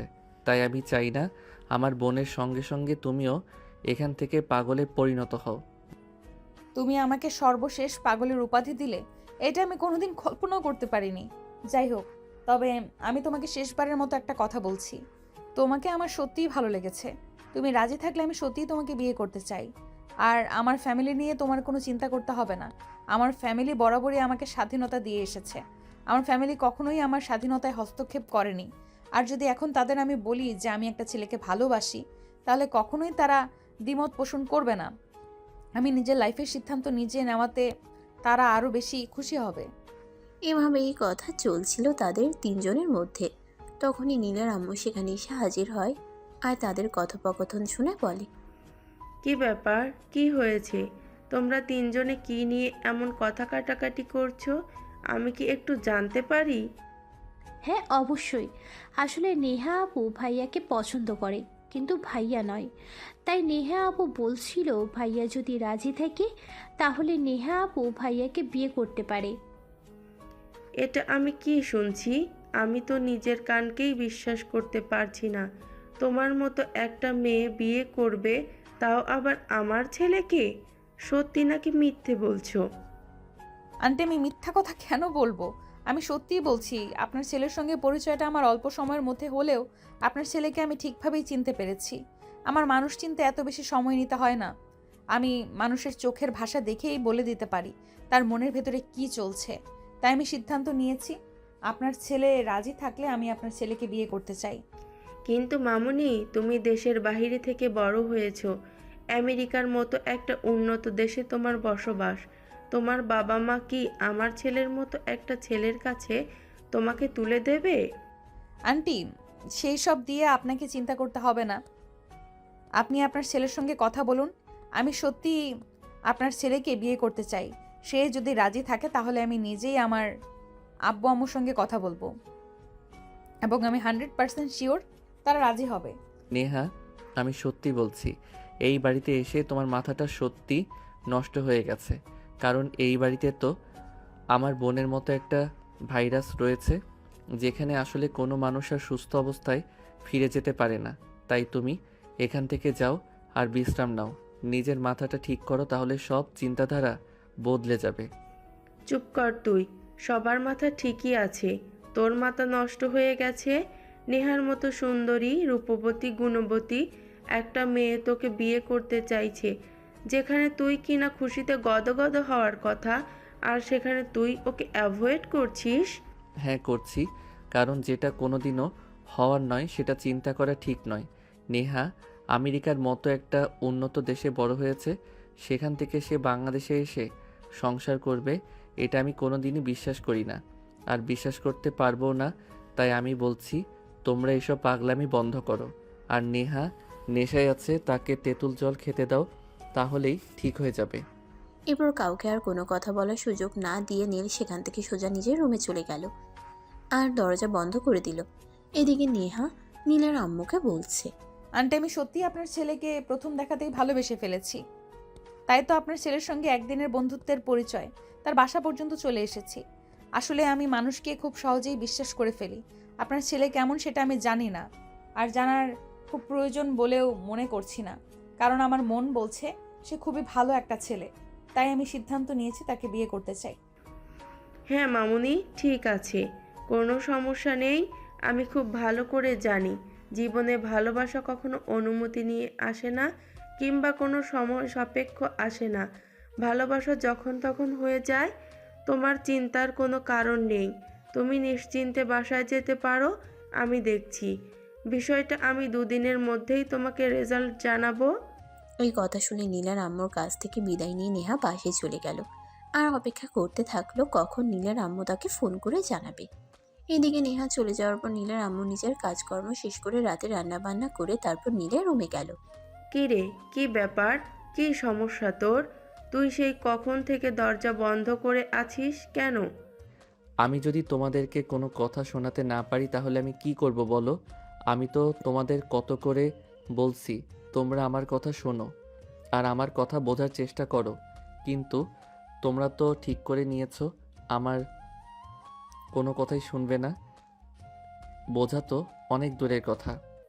দেখ, আমার কখনো এমন কিছু চাইবো না যেটা তোর ক্ষতি হবে। আমরা সব সময় তোর ভালোই চাই, আর তোর ভালোর জন্যই বলছি। নেহা মেয়েটা যথেষ্ট ভালো, আর সে তোকে বিয়ে করতে চায়। তাহলে ওকে বিয়ে করতে তোর সমস্যা কোথায়? তুমি কি কোনো কিছু বুঝতে পারছো না নাকি বুঝতে চাইছো না? আমি তো সেটাই বুঝতে পারছি না। আমি কেন নেহাকে বিয়ে করতে যাব? নেহা আমেরিকার মতো অন্যতম একটা দেশে বড় হওয়া একটা মেয়ে, সে কি বাংলাদেশে থাকতে পারবে? কখনোই না। আর একটা কথা মনে রেখো, আমি কোনো মেয়ের জন্য কোনো দিনও নিজের পরিবার ছেড়ে যাব না। নেহাকে আমি দেখেছি। আমার মনে হয় না নেহা কোনো দিনও তোকে এমন কোনো কথা বলবে যেটা তোকে কষ্ট দিবে কিংবা আমাদের ছেড়ে দেওয়ার কথা বলবে। নেহা আমেরিকার কালচার এ বড় হলেও তার মন প্রাণের সব কিছুই বাংলাদেশে পড়ে আছে। আর একটা কথা তুই ভুলে যাস না, নেহা কিন্তু জন্মসূত্রে বাংলাদেশের নাগরিক। আমি দেখেছি বাংলাদেশের প্রতি তার অন্যরকম একটা টান অনুভূত হয়। আমি তোমার এত ঘোরানো পেঁচানো কথা বুঝতে পারছি না। কি বলবে তুমি আমাকে সরাসরি বলো। হ্যাঁ, আমি তো সেই কখন থেকেই তোকে সোজা কথা বলার চেষ্টা করছি। আমি তো তোকে বলছি তুই নেহাকে বিয়ে কর। এটা তোর জন্য আর আমাদের পরিবারের সবার জন্য খুব ভালো হবে। তাই আমি তোকে রিকোয়েস্ট করছি। ঠিক আছে, কোনো সমস্যা নেই। আব্বু বাসায় আসলে তুমি আব্বুর সঙ্গে কথা বলো, আর আব্বু যদি রাজি হয় তাহলে আমার কোনো প্রবলেম নেই। তবে বিয়েটা আমি এখন করতে পারবো না। আমি অনার্স কমপ্লিট করব, তারপর বিয়ে শাদী নিয়ে চিন্তা করব। ঠিক আছে, কোনো সমস্যা নেই। আমরা নেহার আব্বু আম্মুর সঙ্গে কথা বলবো এবং বিয়ের দিন তারিখ সব ঠিক করে রাখবো, এবং সেই সাথে আমরা এখন এঙ্গেজমেন্ট করে রাখবো। এঙ্গেজমেন্ট করে রাখতে হবে কেন? নেহা তো কারোর সঙ্গে প্রেম বা রিলেশন করছে না যে সে আমাকে রেখে পালিয়ে যাবে। যখন বিয়ে হবে তখন সব একসঙ্গেই হবে। হ্যাঁ, এঙ্গেজমেন্ট করেই রাখতে হবে, কারণ মানুষের মন আর আকাশের রং কখন কিভাবে পাল্টে যায় এটা কেউ বলতে পারে না। তাই আমি মনে করি বিয়েটা করিয়ে রাখাই সবচাইতে বুদ্ধিমানের কাজ হবে। নীল তখন সেখানে আর কোনো কথা বলল না। নীলের মা নীলের রুম থেকে বের হয়ে গেল। সেদিন রাতের বেলা নীলের আব্বু যখন বাড়িতে আসলো তখন নীলের আম্মু তার আব্বুকে সমস্ত ঘটনা খুলে বলে, আর সব কিছু শুনে নীলের আব্বুও রাজি হয়ে গেল। দেখাবো হচ্ছে ঘরে থাকার মানুষটাকে তোমাদের যদি পছন্দ হয়ে থাকে তাহলে আমার কোনো আপত্তি নেই, কারণ তার সঙ্গে সারাটা সময় তোমরা কাটাবে। আমি তো সারাদিন অফিস আর ব্যবসা নিয়ে ব্যস্ত থাকবো, আমার তো সেরকম সময় হয়ে উঠবে না। কিন্তু তারপরও তোমার সঙ্গে আলোচনা করবার দরকার আছে, কারণ তুমি এই বাড়ির কথা সব কিছুতেই তোমার অনুমতি নেয়ার খুবই প্রয়োজন। তাই তোমাকে বললাম। ঠিক আছে, কোনো সমস্যা নেই। তুমি নেহার সঙ্গে যোগাযোগ করে তার আব্বুর আম্মুর সঙ্গে কথা বলার চেষ্টা করো। আমি এই কয়েকদিন অফিসিয়ালি কাজে খুবই ব্যস্ত থাকবো, আবার কথা বলার খুব একটা সময় হয়ে উঠবে না। অতঃপর পরের দিন সকালবেলা নীলের আম্মু নীলের কাছ থেকে নেহার ফোন নাম্বার নিল এবং ফোনে তার সঙ্গে কথা বলল। না, তুমি কি একবারও তোমার আব্বু আম্মাকে বাংলাদেশে আসতে বলতে পারবে? তাহলে সামনাসামনি বসে তাদের সঙ্গে কথা বলতাম। তাদেরও তো মতামতের দরকার আছে। তাছাড়া তোমাকে আমরা সামনাসামনি দেখেছি, তাই তোমাকে পছন্দ হয়েছে। তোমার বাবা মা ও বাংলাদেশে এসে নীলকে সামনাসামনি দেখুক, তারপর না হয় সিদ্ধান্ত নেই। আমি আমার আব্বুর সঙ্গে কথা বলেছি আর নীলের ছবি আমার আব্বুকে দেখিয়েছি। আমার আব্বু নীলকে পছন্দ করেছে। তাছাড়া আমার আম্মুও নীলকে পছন্দ করবে, এ ব্যাপারে আপনার কোনো চিন্তা করতে হবে না। কিন্তু আপনি যদি আমার আব্বু আম্মুর সঙ্গে সরাসরি কথা বলতে চান সেটা আলাদা কথা। তাহলে আমি আব্বুকে ফোন করে বলবো আম্মুকে নিয়ে এই সপ্তাহেই বাংলাদেশে আসতে। হ্যাঁ, তুমি সেটাই করো। আমরা সামনাসামনি বসে কথা বলে তারপর সিদ্ধান্ত নিতে চাই। ঠিক আছে, কোনো সমস্যা নেই। আপনি যেরকম বলবেন সেরকমই হবে। আমি আজ বিকেলেই আব্বুকে ফোন করব। এখনই করতাম, কিন্তু এখন আব্বু অফিসে আছে, কাজে ব্যস্ত হয়তো, তাই এখন কথা বলা যাবে না। ঠিক আছে, কোনো সমস্যা নেই। তুমি রাতে তোমার আব্বুর সঙ্গে কথা বলবে, আগামীকাল সকালে আমাকে জানাবে, তারপর বাংলাদেশে আসবে, হ্যাঁ কি না? অতঃপর কথা বলা শেষ করে নেহা ফোনটা কেটে দিল। অতঃপর নিজের কাজকর্ম শেষ করে সেদিন রাতের বেলা নেহা তার আব্বুকে ফোন দিল এবং সব কিছু খুলে বলল। সব শুনে তার বাবা তাকে বলল, ঠিক আছে মামুনি, সবটাই বুঝতে পারলাম। লাইফটা যেহেতু তোমার, তাই আমি মনে করি তোমার সিদ্ধান্ত নেওয়াটাই সবচাইতে বেশি জরুরি। হ্যাঁ আব্বু, ছেলেটাকে আমি খুব ভালোভাবেই দেখেছি এবং সব কিছু জেনে বুঝেই সিদ্ধান্ত নিয়েছি। এখন ওর মা তোমাদের সঙ্গে দেখা করতে চাইছে। ঠিক আছে মামুনি, কোনো সমস্যা নেই। আমি তোমার আম্মুর সাথে কথা বলে দেখি। তোমার আম্মুর সঙ্গে কথা বলে তারপর দেখি আমরা 2-3 দিনের ভিতরে বাংলাদেশে আসার চেষ্টা করছি। তুমি কোনো চিন্তা করো না, আমরা তোমার পছন্দের ওপর যথেষ্ট ভরসা রাখি। হ্যাঁ আব্বু, আমি তো সেটা খুব ভালো করেই জানি। তুমি এবং আম্মু দুজনেই আমাকে খুবই ভরসা করো, তাই তো আমি ওনাকে বলে দিয়েছি তোমরা কোনো আপত্তি করবে না, আর আমার সিদ্ধান্তকে তোমাদের সিদ্ধান্ত বলে তোমরা মেনে নেবে। অতঃপর নেহা তার আব্বুর সঙ্গে কথা বলা শেষ করে রাতের খাবার খেয়ে নেয় আর সেদিন রাতে এসে নীলের আম্মুকে ফোন করে খবরটা জানিয়ে দেয়। আন্টি, আমি আব্বুকে বলেছিলাম, আব্বু বলেছে তাদের কোনো আপত্তি নেই, তারা 2-3 দিনের ভেতরেই বাংলাদেশে আসবে আপনার সঙ্গে দেখা করতে। এখন আপনি শুধু নীলকে রাজি করান, সে রাজি হলে আর কোনো প্রবলেম থাকবে না। তুমি কোনো চিন্তা করো না, নীলকে রাজি হতেই হবে, কারণ সে আমার ছেলে আর তোমাকে আমার পছন্দ হয়েছে। সে আর যাই হোক, আমার পছন্দের কেউ কখনোই অমূল্যায়ন করতে পারবে না। তাছাড়া তুমি এমন একটা মেয়ে যাকে যে কেউ পছন্দ করবে, তাহলে নীল কেন তোমাকে অপছন্দ করবে আর কেনই বা তোমাকে এভাবে অ্যাভয়েড করবে? আন্টি, আসলে ব্যাপারটা সেরকম নয়। এখন যুগ পাল্টেছে, এখন আর আগের যুগের মতো বাবা মার পছন্দ করা মানুষকে কেউ বিয়ে করতে চায় না। সবাই নিজের পছন্দকেই প্রায়োরিটি দিয়ে থাকে। সেটা ঠিক আছে, যেটা আমি মানছি, তারপরেও আমি তাকে রাজি করিয়ে ছাড়ব, কারণ তোমার মতো একটা মেয়েকে অ্যাভয়েড করার কোনো কারণ আমি দেখতে পাচ্ছি না। অপছন্দ হওয়ার মতো হলে তাহলে সে অপছন্দ করতে পারতো বা সরাসরি আমাদের মুখের উপর না বলে দিতে পারতো, কিন্তু তোমার মতো একটা মেয়েকে রিজেক্ট করার কোনো অপশন তার কাছে কি আদৌ আছে? অতঃপর কথা বলা শেষ হলে দুজনেই ফোন রেখে ঘুমিয়ে পড়ে। পরের দিন সকালবেলা নীল যখন ভার্সিটি যাওয়ার জন্য তৈরি হচ্ছিল, তখনই তার আম্মু তার রুমে আসে আর বলে, নেহা তার আব্বু আম্মুর সঙ্গে কথা বলছে। তার আব্বু আম্মু 2-3 দিনের ভেতরেই বাংলাদেশে আসবে আমাদের সঙ্গে দেখা করে কথা বলতে। এখনো সময় আছে, তুমি নিজেকে প্রস্তুত করো নেহাকে বিয়ে করবার জন্য। বুঝতে পারছি না তোমরা কেন সে একটা কথা নিয়েই পড়ে আছো। আমি তো বললাম আমি নেহাকে বিয়ে করব না।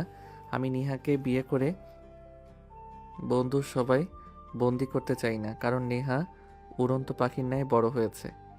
আমেরিকার কালচার সম্পর্কে তোমাদের কোনো আইডিয়া নেই, আর সেই মেয়েটা আমার সঙ্গে সংসার করবে, এটা আমি কখনোই মেনে নিতে পারছি না।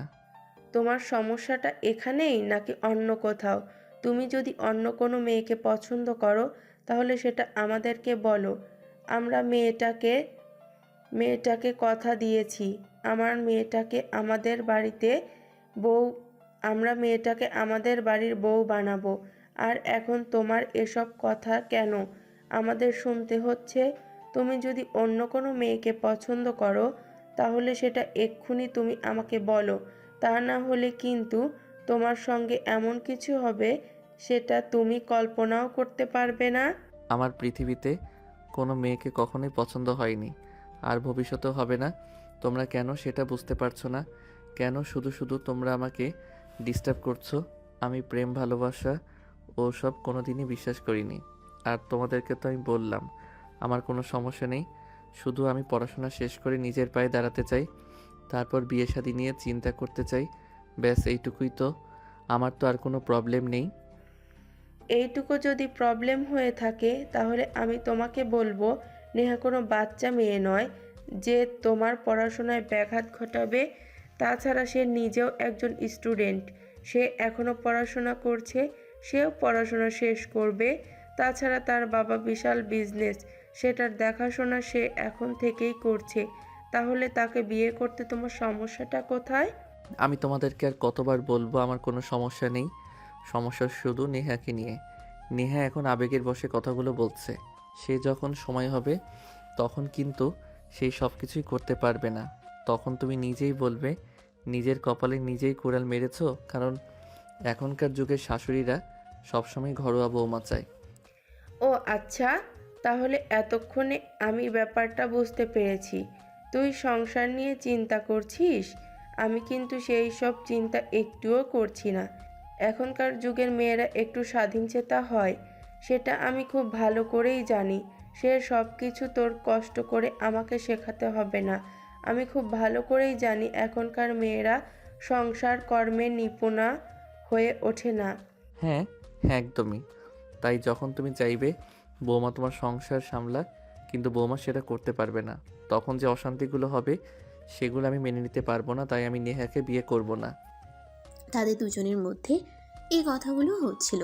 তখনই রিমি এসে সেখানে উপস্থিত হয় আর তাদের কথা শুনে বলে, শোন ভাইয়া, কোনো কাজ কেউ মায়ের পেট থেকে শিখে আসে না। আমি তোর বোন। আমি কি এই বাড়ির কোনোদিনও নিজের প্লেট দিয়ে ভাত খেয়েছি? নিজের পরনের জামা কাপড়গুলো ধুয়েছি? তাই বলে কি আমি সংসার করব না? সংসার ছেড়ে পালিয়ে আসবো এমনটাই তুই চিন্তা করিস? না, তা কেন হবে? তুই একটা বাংলাদেশি মেয়ে, আর বাংলাদেশি মেয়েরা যথেষ্ট ম্যাচিউরড হয়। তারা যে কোনো পরিস্থিতির সঙ্গে নিজেকে মানিয়ে নিতে পারে। কিন্তু নেহাকে দেখে আমার সেটা মনে হয় না। হ্যাঁ, তোর সেটা মনে হয়, কিন্তু তুই বিয়েটা করতে চাইছিস না, কারণ তুই চাস না আমাদের সংসারে নতুন একজন মানুষ আসুক, আমরা একটু আনন্দ উল্লাস করি, ভালোভাবে বেঁচে থাকি। তাই তুই এরকম বলছিস আর এরকম করছিস। আমি খুব ভালোভাবেই বুঝতে পেরেছি তোরা আমার পেছনে এমনভাবে লেগেছিস যাতে আমি রাজি না হয়ে আর কোনো উপায় না পাই। ঠিক আছে, তোরা যখন এতই উঠে পড়ে লেগেছিস, তোদের যা ভালো মনে হয় তোরা তাই কর। আমি এদেরকে আর কোনো কিছুই বলবো না। তবে একটা কথা মনে রাখিস, যদি কখনো এইসব বিষয় নিয়ে কোনো ঝামেলা হয় তখন কিন্তু আমার কাছে তোরা কোনো সলিউশন পাবি না। নীলের এই কথা শুনে নীলের আম্মু অনেক খুশি হয় আর খুশিতে গদগদ হয়ে তিনি নীলকে বলেন, ঠিক আছে বাবা, তুই শুধু বিয়েতে রাজি হয়ে যা, তারপর বাকিটা আমরা সকলে সামলে নেব। তখন আর তোকে কিছুই বলবো না। ঠিক আছে, আমি রাজি। তোমরা সব কিছুর ব্যবস্থা করো, আব্বু আম্মুর সঙ্গে কথা বলো। এই বলে নীল নাস্তা করে ভার্সিটিতে বের হয়ে গেল। অপরদিকে নিহার আব্বু আম্মু দুদিন পর বাংলাদেশে আসলো। আজ তারা নীলদের বাড়িতে এসেছে। নীলের আম্মু তাদের জন্য অনেক রকম বাঙালি খাবার রান্না করেছে। নিহার আব্বু খাবার টেবিলে বসেই বলল, আহ, কি সুগন্ধ! কতদিন এরকম বাঙালিয়ানা খাবার খাওয়া হয় না। আজ মনে হয় অনেক বছর পর তৃপ্তি করে কিছু খেতে পারবো। তুমি এমন করে বলছো যেন আমি তোমাকে কোনো কিছুই রান্না করে খাওয়াই না, আর আমার খাবার এখনো টেস্ট নাই। আরে তুমি রেগে যাচ্ছ কেন? আসলে তোমাদের মহিলাদের এই একটাই সমস্যা, একজনের সামনে অন্য আরেকজনের প্রশংসা করা যাবে না। তাহলে খেলনা হাতে আমি কি তোমাকে একেবারে বলেছি তোমার খাবার যথেষ্ট সুস্বাদু নয়? তোমার খাবারও যথেষ্ট সুস্বাদু, কিন্তু আমরা আমেরিকায় বসে বসে এমন বাঙালিয়ানা খাবার তো কখনোই খেতে পারি না। তাই এই খাবারগুলো আমাদের কাছে অমৃত মনে হয়। হয়েছে হয়েছে, এখন আর আমাকে পাম দিতে হবে না। আমি তো এতক্ষণে সত্যিটা জেনে গেছি, তাহলে আর আমার সামনে মিথ্যা বলে কি লাভ বলো? আরে বাবা, ঠিক আছে, এভাবে ঝগড়া করার কি আছে? আসলে আপনারা দেশের বাইরে থাকেন, সেখানে হয়তো বাঙালিয়ানা খাবার তেমন একটা চলে না, তাই হয়তো ভাবি বাঙালিয়ানা খাবার খুব একটা রান্না করে না। তাই বলে কি এই জন্য ঝগড়া করতে হবে নাকি? এখন থেকে তো আমরা আত্মীয় হতে চলেছি। এখন থেকে আপনি প্রায়ই বাঙালিয়ানা খাবার খেতে পারবেন, সমস্যা নেই। হ্যাঁ আব্বু, আন্টি একদম ঠিক কথাই বলেছে। আমরাও কিন্তু বাঙালিয়ানা খাবার খেতে খুবই ভালো লাগে। এই দেখো, আমি 1 সপ্তাহের মতো হবে বাংলাদেশে এসেছি। 1 সপ্তাহে মনে হয় আমার 2 কেজি ওয়েট বেড়ে গিয়েছে। কারণ বাঙালিয়ানা খাবারগুলো এতটাই সুস্বাদু যে খেতে বসতে শুধু খেতেই থাকি। সবাই মিলে গল্প গুজব করতে করতে খাওয়া দাওয়া শেষ হলো। আর এদিকে ড্রয়িং রুমে সবাই বসে গল্প করছিল। তখনই নীলের আম্মু বলল, সব কিছুই তো হলো, তবে বিয়েটা কি হচ্ছে নাকি সেটা তো এখনো বুঝতে পারলাম না। আপনারা প্লিজ কিছু বলুন, আমার তো আর সহ্য হচ্ছে না। কবে আমি আমার নেহামাকে আমার বাড়ির বৌমা করে আনবো? হ্যাঁ, আমিও তো এতক্ষণ ধরে সেটাই বলতে চাচ্ছিলাম। আসলে আপনার ছেলেকেও আমার খুব পছন্দ লেগেছে। তাছাড়া আমার মেয়ের পছন্দ বলে কথা কখনোই তো খারাপ হতে পারে না। আপনার চাইলে 2 দিনের মধ্যে আমরা বিয়ের কাজটা সেরে ফেলতে চাই। আসলে আমাকে তো আমেরিকায় ফিরে যেতে হবে। এখন তো আমার দায়িত্বটা আরও বেড়ে যাবে, কারণ এতদিন আমার মেয়ের ব্যবসা দেখাশোনা করতো, এখন তো আর মেয়ে পারবে না সেটা। সে ব্যাপারে আপনাকে কোনো চিন্তা করতে হবে না। নেহা আমাদের বাড়ির বউ হলে যখন তার যেখানে যাওয়ার ইচ্ছে করবে তখন সে সেখানেই যেতে পারবে। আমরা তাকে কখনোই কোনো কাজে বাধা দিব না। আলহামদুলিল্লাহ, আপনার কথা শুনে আমি অনেক খুশি হয়েছি। আপনার এই কথাটা যেন সারা জীবন চলমান থাকে। কারণ বিয়ের আগে মানুষ অনেক কথাই বলে, কিন্তু যখন একটা সম্পর্ক তৈরি হয়ে যায় তখন আর সেসব কথার কোনো ভ্যালু থাকে না। কিন্তু আমি যেটা বলি সেটাই করি। আমার কাজ আর কথার মধ্যে যদি কখনো কোনো তফাৎ দেখতে পান তাহলে সেটা বলবেন। আমি আপনাদের কথা দিলাম, নেহা বিয়ের আগে যেমন আপনাদের মেয়ে ছিল, বিয়ের পরেও ঠিক তেমনিই থাকবে। আমি আমার ফ্যামিলি আর আমার ছেলে তাকে কখনোই কোনো কিছুতে বাধা দিব না। আচ্ছা ঠিক আছে, সেসব না হয় বুঝলাম। এখন আমি যে বললাম 2 দিনের মধ্যেই বিয়ের কাজটা সেরে ফেলতে চাই, সে ব্যাপারে আপনাদের মতামত কি? কোনো সমস্যা নেই, আমিও অফিস থেকে এই 1 সপ্তাহের ছুটি নিয়েছি। শরীরটা একটু খারাপ হয়ে যাচ্ছে, তাই আপনারা চাইলে 2 দিনের মধ্যে বিয়ের কাজটা সেরে ফেলা যাক। ঠিক আছে, তাহলে তাই হবে। বলতে বলতে তাদের কথাবার্তা আর খাওয়া দাওয়ার পর্ব শেষ হলো। সেদিনকার মতো নেহার আব্বু আম্মু বিদায় নিয়ে সেখান থেকে চলে গেল। তারা একটা গেস্ট হাউসে উঠেছে। আসলে তারা যখন বাংলাদেশ থেকে চলে গিয়েছিল, তাদের জায়গা জমি যা ছিল সব কিছু বিক্রি করে দিয়ে চলে গেছিল। তাছাড়া বাংলাদেশে এখন আর তাদের সেরকম কোনো আত্মীয় স্বজন নেই, আর যারা আছে তাদের সঙ্গে যোগাযোগ নেই। এই বিষয়টা নীলের পরিবারে জানাজানি হলে নীলের আম্মু তাদের বলে, দেখুন, আপনারা যদি কিছু মনে না করেন তাহলে আমি আপনাদের একটা কথা বলতে চাই। হ্যাঁ বলুন না, কি বলবেন? আমরা কিছু মনে করব না। আসলে আমি চাই বিয়েটা আমাদের বাড়িতেই হোক। আর বিয়েটা যেহেতু আমরা ঘরোয়াভাবে করছি, তাই আমি চাই আপনারা নেহা মামুনিকে নিয়ে আজকেই আমাদের বাড়িতে চলে আসুন। আর কালকে তো বিয়ের সমস্ত নিয়ম আচার আমাদের বাড়িতেই করা হোক। কিন্তু এটা তো ভালো দেখায় না। বিয়ের আগে মেয়েরা তো শ্বশুরবাড়ি যায় না। সেরকম কোনো নিয়ম নেই। আগে এগুলো মানুষ বলতো, কিন্তু এখন আর মানুষ সেইভাবে বিশ্বাস করে না। এখন যুগ আপডেট হয়েছে, সবাই এখন আধুনিকভাবে চলাফেরা করে। তাই আপনারা আজকেই নেহাকে নিয়ে আমাদের বাড়িতে চলে আসুন। আচ্ছা ঠিক আছে, আমি নিহার আব্বুর সঙ্গে কথা বলে তারপর আসছি। তারপর সেদিন বিকালবেলা নেহা তার ফ্যামিলি সহ নীলদের বাড়িতে চলে আসে। আর পরের দিন ওই বাড়িতেই তাদের বিয়ের সমস্ত আয়োজন করা হয়। আশেপাশের মানুষজন একটু অবাকই ছিল। তারা এই প্রথমবার দেখলো ছেলে মেয়ে এক বাড়িতেই থাকছে আর সে বাড়িতেই তাদের বিয়ে হচ্ছে। কিন্তু তার পরিবারে সে ব্যাপারে কোনো মাথা ব্যথা নেই। কে কি বললো না বললো সেসব নিয়ে তারা একটু চিন্তা করে না। যাই হোক, চলুন তারপর কি হয় দেখা যাক। নীল আর নেহার বিয়ের কাজ সম্পন্ন হলো। ঘরোয়াভাবে খুব কাছের আত্মীয় স্বজনদেরকে বাড়িতেই আপ্যায়নের ব্যবস্থা করা হয়। খাওয়া দাওয়ার পর্ব শেষ হলে সবাই নিজেদের মতো নিজেদের বাড়িতে চলে গেল। আর এদিকে রিমি তার বন্ধুদের নিয়ে নীলের জন্য বাসর ঘর সাজানোর ব্যবস্থা করছিল। তখনই নীল সেখানে আসে। কি ব্যাপার রিমি, কি হচ্ছে? এসব তোকে কে বলেছে এসব ফালতু কাজকর্ম করতে? আমাকে কেউ বলতে যাবে কেন? আমার ইচ্ছে হয়েছিল তাই করেছি। কেন? তোর কোনো সমস্যা আছে নাকি? তোর কোনো সমস্যা থাকলেও আমার তাতে কোনো আপত্তি নেই, কারণ তুই আমার একমাত্র ভাই বলে কথা। অনেক ইচ্ছে ছিল তোকে ধুমধামের সঙ্গে বিয়ে দেব, কিন্তু যেহেতু নেহার ফ্যামিলিগত সমস্যা আছে, তারা আমেরিকায় চলে যাবে তাদের বিজনেসের কাজে, তাই তো সেটা হয়ে উঠল না।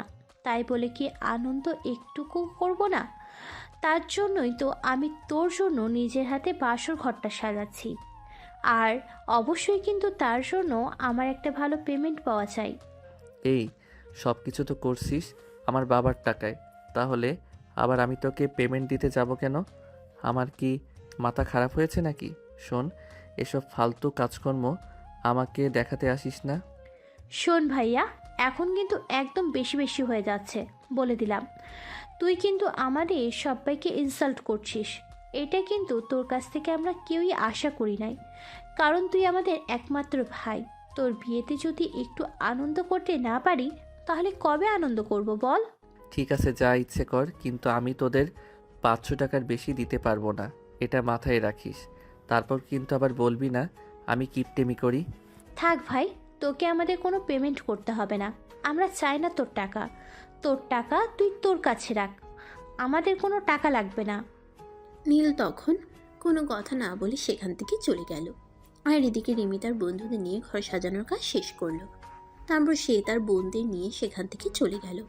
আর নেহাকে একটু সাজুগুজু করিয়ে নীলের রুমে পৌঁছে দিল। নেহা এমনিতেই যথেষ্ট সুন্দরী, তাকে খুব বেশি সাজুগুজু করতে হয় না। তবুও আজ যেহেতু তার বিয়ে, তাই তো তার এই দিনটাকে একটু স্পেশালি করার প্রয়োজন আছে। তাই রিমি নেহাকে অল্প একটু সাজিয়েছে, তবে এই অল্প সাজেই নেহাকে আরও অপরূপ করে তুলেছে। নেহাকে একদম আকাশের পরীদের মতোই সুন্দর লাগছিল। যে একবার নেহার দিকে তাকাবে, তার বারবার তাকাতে মন চাইবে, চোখ ফেরাতেই ইচ্ছে করবে না। রিমি নেহাকে রুমে পৌঁছে দিয়ে সেখান থেকে চলে যাচ্ছিল। তখনই নীল সেখানে আসলো আর রিমিকে বলল, কি ব্যাপার, কি হলো? তুই তোর পেমেন্ট না নিয়ে চলে যাচ্ছিস কেন? তুই না বললি তোর পেমেন্ট চাই? হ্যাঁ চেয়েছিলাম, কিন্তু তুই তো বলে দিয়েছিস 500 টাকার বেশি দিতে পারবি না। 500 টাকা দিয়ে আজকাল 2 প্লেট ফুচকাও খাওয়া যায় না। তাহলে তোর কাছ থেকে 500 টাকা নিয়ে কি করব? দরকার নেই তোর টাকা, তোর টাকা তোর কাছেই থাক। আরে বোন, আমার রাগ করছিস কেন? এই নে তোর পেমেন্ট, এখানে পুরো 50,000 টাকা আছে। তুই তোর বন্ধুদের নিয়ে আনন্দ উল্লাস কর, আর এদিকে আমাকে একটু দয়া করে তাড়াতাড়ি আমার বউটার কাছে যেতে দে। ও মাই গড, মাইয়া তুই সত্যি অনেক ভালো, ধন্যবাদ তোকে। যা তাড়াতাড়ি, ভাবি তোর জন্য অপেক্ষা করছে। এই বলে রিমি সেখান থেকে চলে গেল। আর এদিকে নীল ঘরে প্রবেশ করিয়ে রুমের দরজাটা সঙ্গে সঙ্গেই লাগিয়ে দিল। তখনই নেহা বিছানা থেকে নেমে প্রথমে নীলকে সালাম করলো, আর তারপর জিজ্ঞাসা করলো, কি ব্যাপার, তুমি রুমে ঢুকেই আগে দরজাটা কেন বন্ধ করলে? সেটা বলবে আমাকে? আজ আমাদের বাসর রাত, সেটা মনে হয় তুমি ভুলে গেছো, তাই না? আর নয়তো কি বাসর রাতে আমরা যা যা করব সেই সব কিছুই বাইরের মানুষকে দেখানোর ইচ্ছে আছে তোমার? বলো তো শুনি। এসব তুমি কি বলছো? আমি তো কিছুই বুঝতে পারছি না। তোমার কি মাথা খারাপ হয়ে গেছে নাকি যে উল্টাপাল্টা কথা বলছো? আমাদের বাসর রাত, সেটা আমি খুব ভালো করেই জানি। আর আমরা আমাদের গোপন কাজকর্ম অন্য মানুষকে দেখাতে যাব কেন বলো তো? না, এই যে আমি রুমে প্রবেশ করা মাত্রই তুমি আমাকে জিজ্ঞাসা করলে আমি রুমের দরজা কেন বন্ধ করলাম, তাহলে আমি আর কি বলবো বলো আমাকে? না, আসলে তুমি রুমে ঢুকে সঙ্গে সঙ্গে দরজাটা বন্ধ করলে, তাই তো আমি বললাম। তাই জন্য কি তুমি আবার এভাবে বলবে নাকি? আচ্ছা ঠিক আছে, বাদ দাও সেসব কথা। এখন আগে ফ্রেশ হয়ে অজু করে আসো। আজ তো আমাদের জীবনের নতুন অধ্যায়ের সূচনা হতে চলেছে, তাই নতুন অধ্যায়টা ভালোভাবেই শুরু করা যাক। নামাজ পড়ে আল্লাহর কাছে দোয়া করে জীবনের নতুন অধ্যায়টা শুরু করতে চাই। ঠিক আছে, তুমি 10 মিনিট বসো, আমি ড্রেস চেঞ্জ করে অজু করে আসছি। এই বলে নেহা ড্রেস চেঞ্জ করতে ওয়াশরুমে চলে যায়। তারপর ফ্রেশ হয়ে অজু করে আসে আর নীলকে বলে, আমি অজু করে এসেছি, তুমি অজু করে এসো। তারপর দুজনে একসঙ্গে 2 রাকাত নফল নামাজ পড়বো আর আল্লাহর নাম নিয়েই আমাদের নতুন জীবনের পদার্পণ করব। আমার অজু আছে, চলো দুজনে একসঙ্গে নামাজটা পড়ে নেই। এই বলে নীল আর নেহা দুজনে দুটো জায়নামাজ বিছিয়ে নামাজে দাঁড়িয়ে পড়ল। আর নামাজও শেষ হতেই নীল বলল, আজ তো আমাদের নতুন জীবনের প্রথম দিন, তো কোনো প্ল্যান আছে নাকি তোমার? কিসের প্ল্যান? কিসের কথা বলছো? আমি তো কিছুই বুঝতে পারছি না। দয়া করে যদি একটু খুলে বলতে তাহলে বুঝতে সুবিধা হতো। আমি তো তোমাকে এটাই বলতে চাইছি যে অনেক মেয়েরাই তো আছে বিয়ের সাথে সাথেই বাচ্চা নিতে চায়, আর অনেকেই তো আছে বিয়ের 10 বছর চলে গেলেও বাচ্চা নিতে চায় না। তো তোমার বেলায় কি হবে সেটাই জানতে চাইছি আর কি।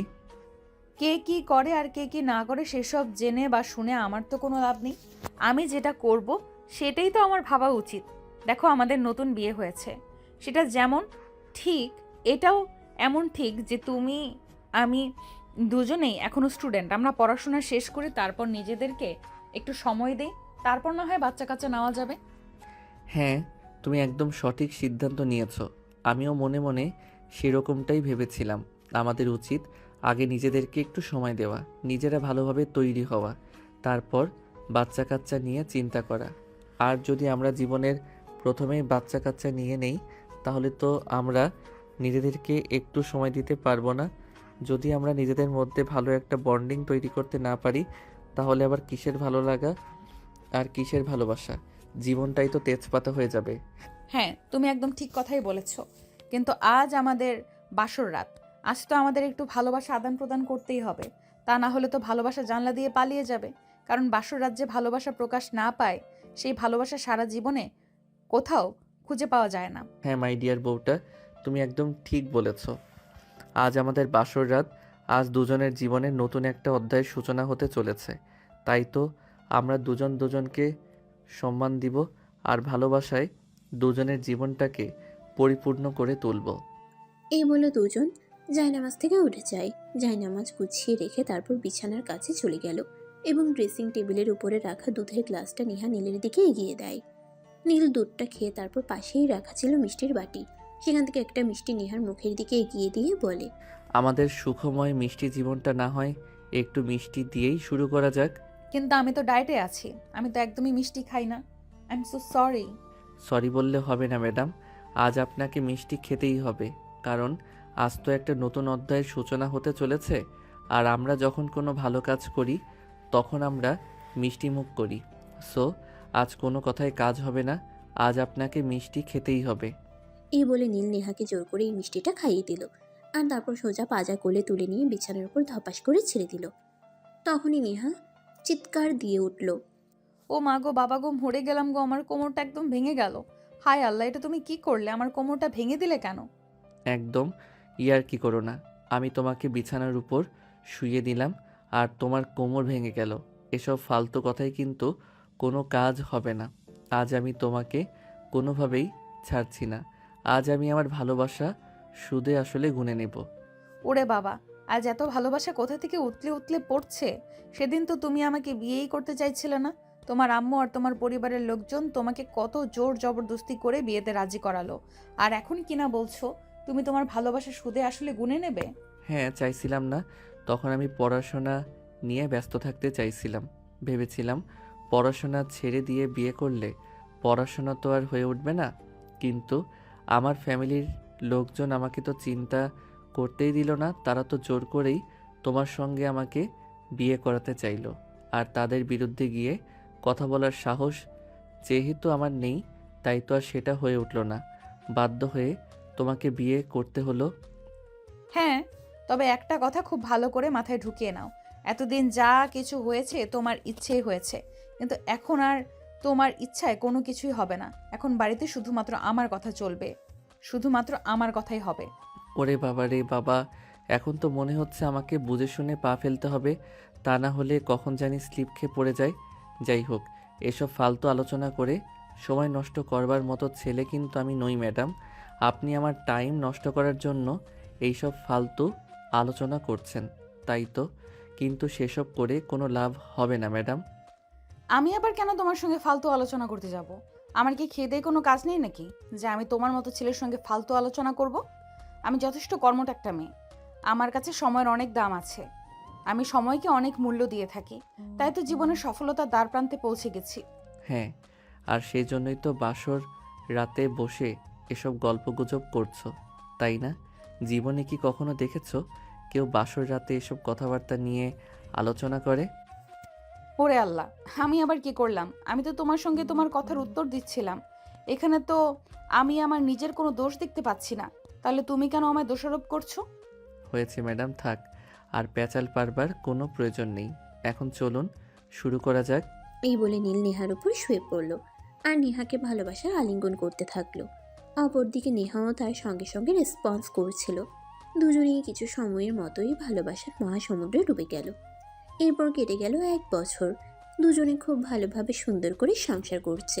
কিন্তু সমস্যা হলো একটাই, নেহার বাবার ব্যবসার কাজে নেহাকে মাঝে মধ্যেই আমেরিকায় চলে যেতে হয় আর সেখানে বেশ কিছুদিন অবস্থান করতে হয়। সেটাই নীলের ভালো লাগছিল না, তাই সে নেহাকে বলে, নেহা, আমি জানি কথাটা বললে তুমি খুবই কষ্ট পাবে, কিন্তু আমি না বলে উপায় পাচ্ছি না, জানো? আমি তোমাকে ছাড়া একটু থাকতে পারি না। আমার খুব কষ্ট হয়। হ্যাঁ, সেটা আমি জানি আর খুব ভালোভাবেই বুঝতে পারি। কিন্তু কি করব বলো? আমার বাবার তো আর কোনো সন্তান নেই। আমার বাবার দেখাশোনা করার জন্য তো শুধু আমিই রয়েছি। তাহলে আমি যদি বাবা মায়ের দেখাশোনা না করি তাহলে কে করবে বলো? তাছাড়া বাবার ব্যবসার একমাত্র উত্তরাধিকারী হলাম আমি। সব কিছু তো আমারই থাকবে। সেই সব কিছু যদি আমি গুছিয়ে না রাখি তাহলে কে রাখবে বলো? দেখো নেহা, আমার বাবার যথেষ্ট সহায় সম্পত্তি রয়েছে।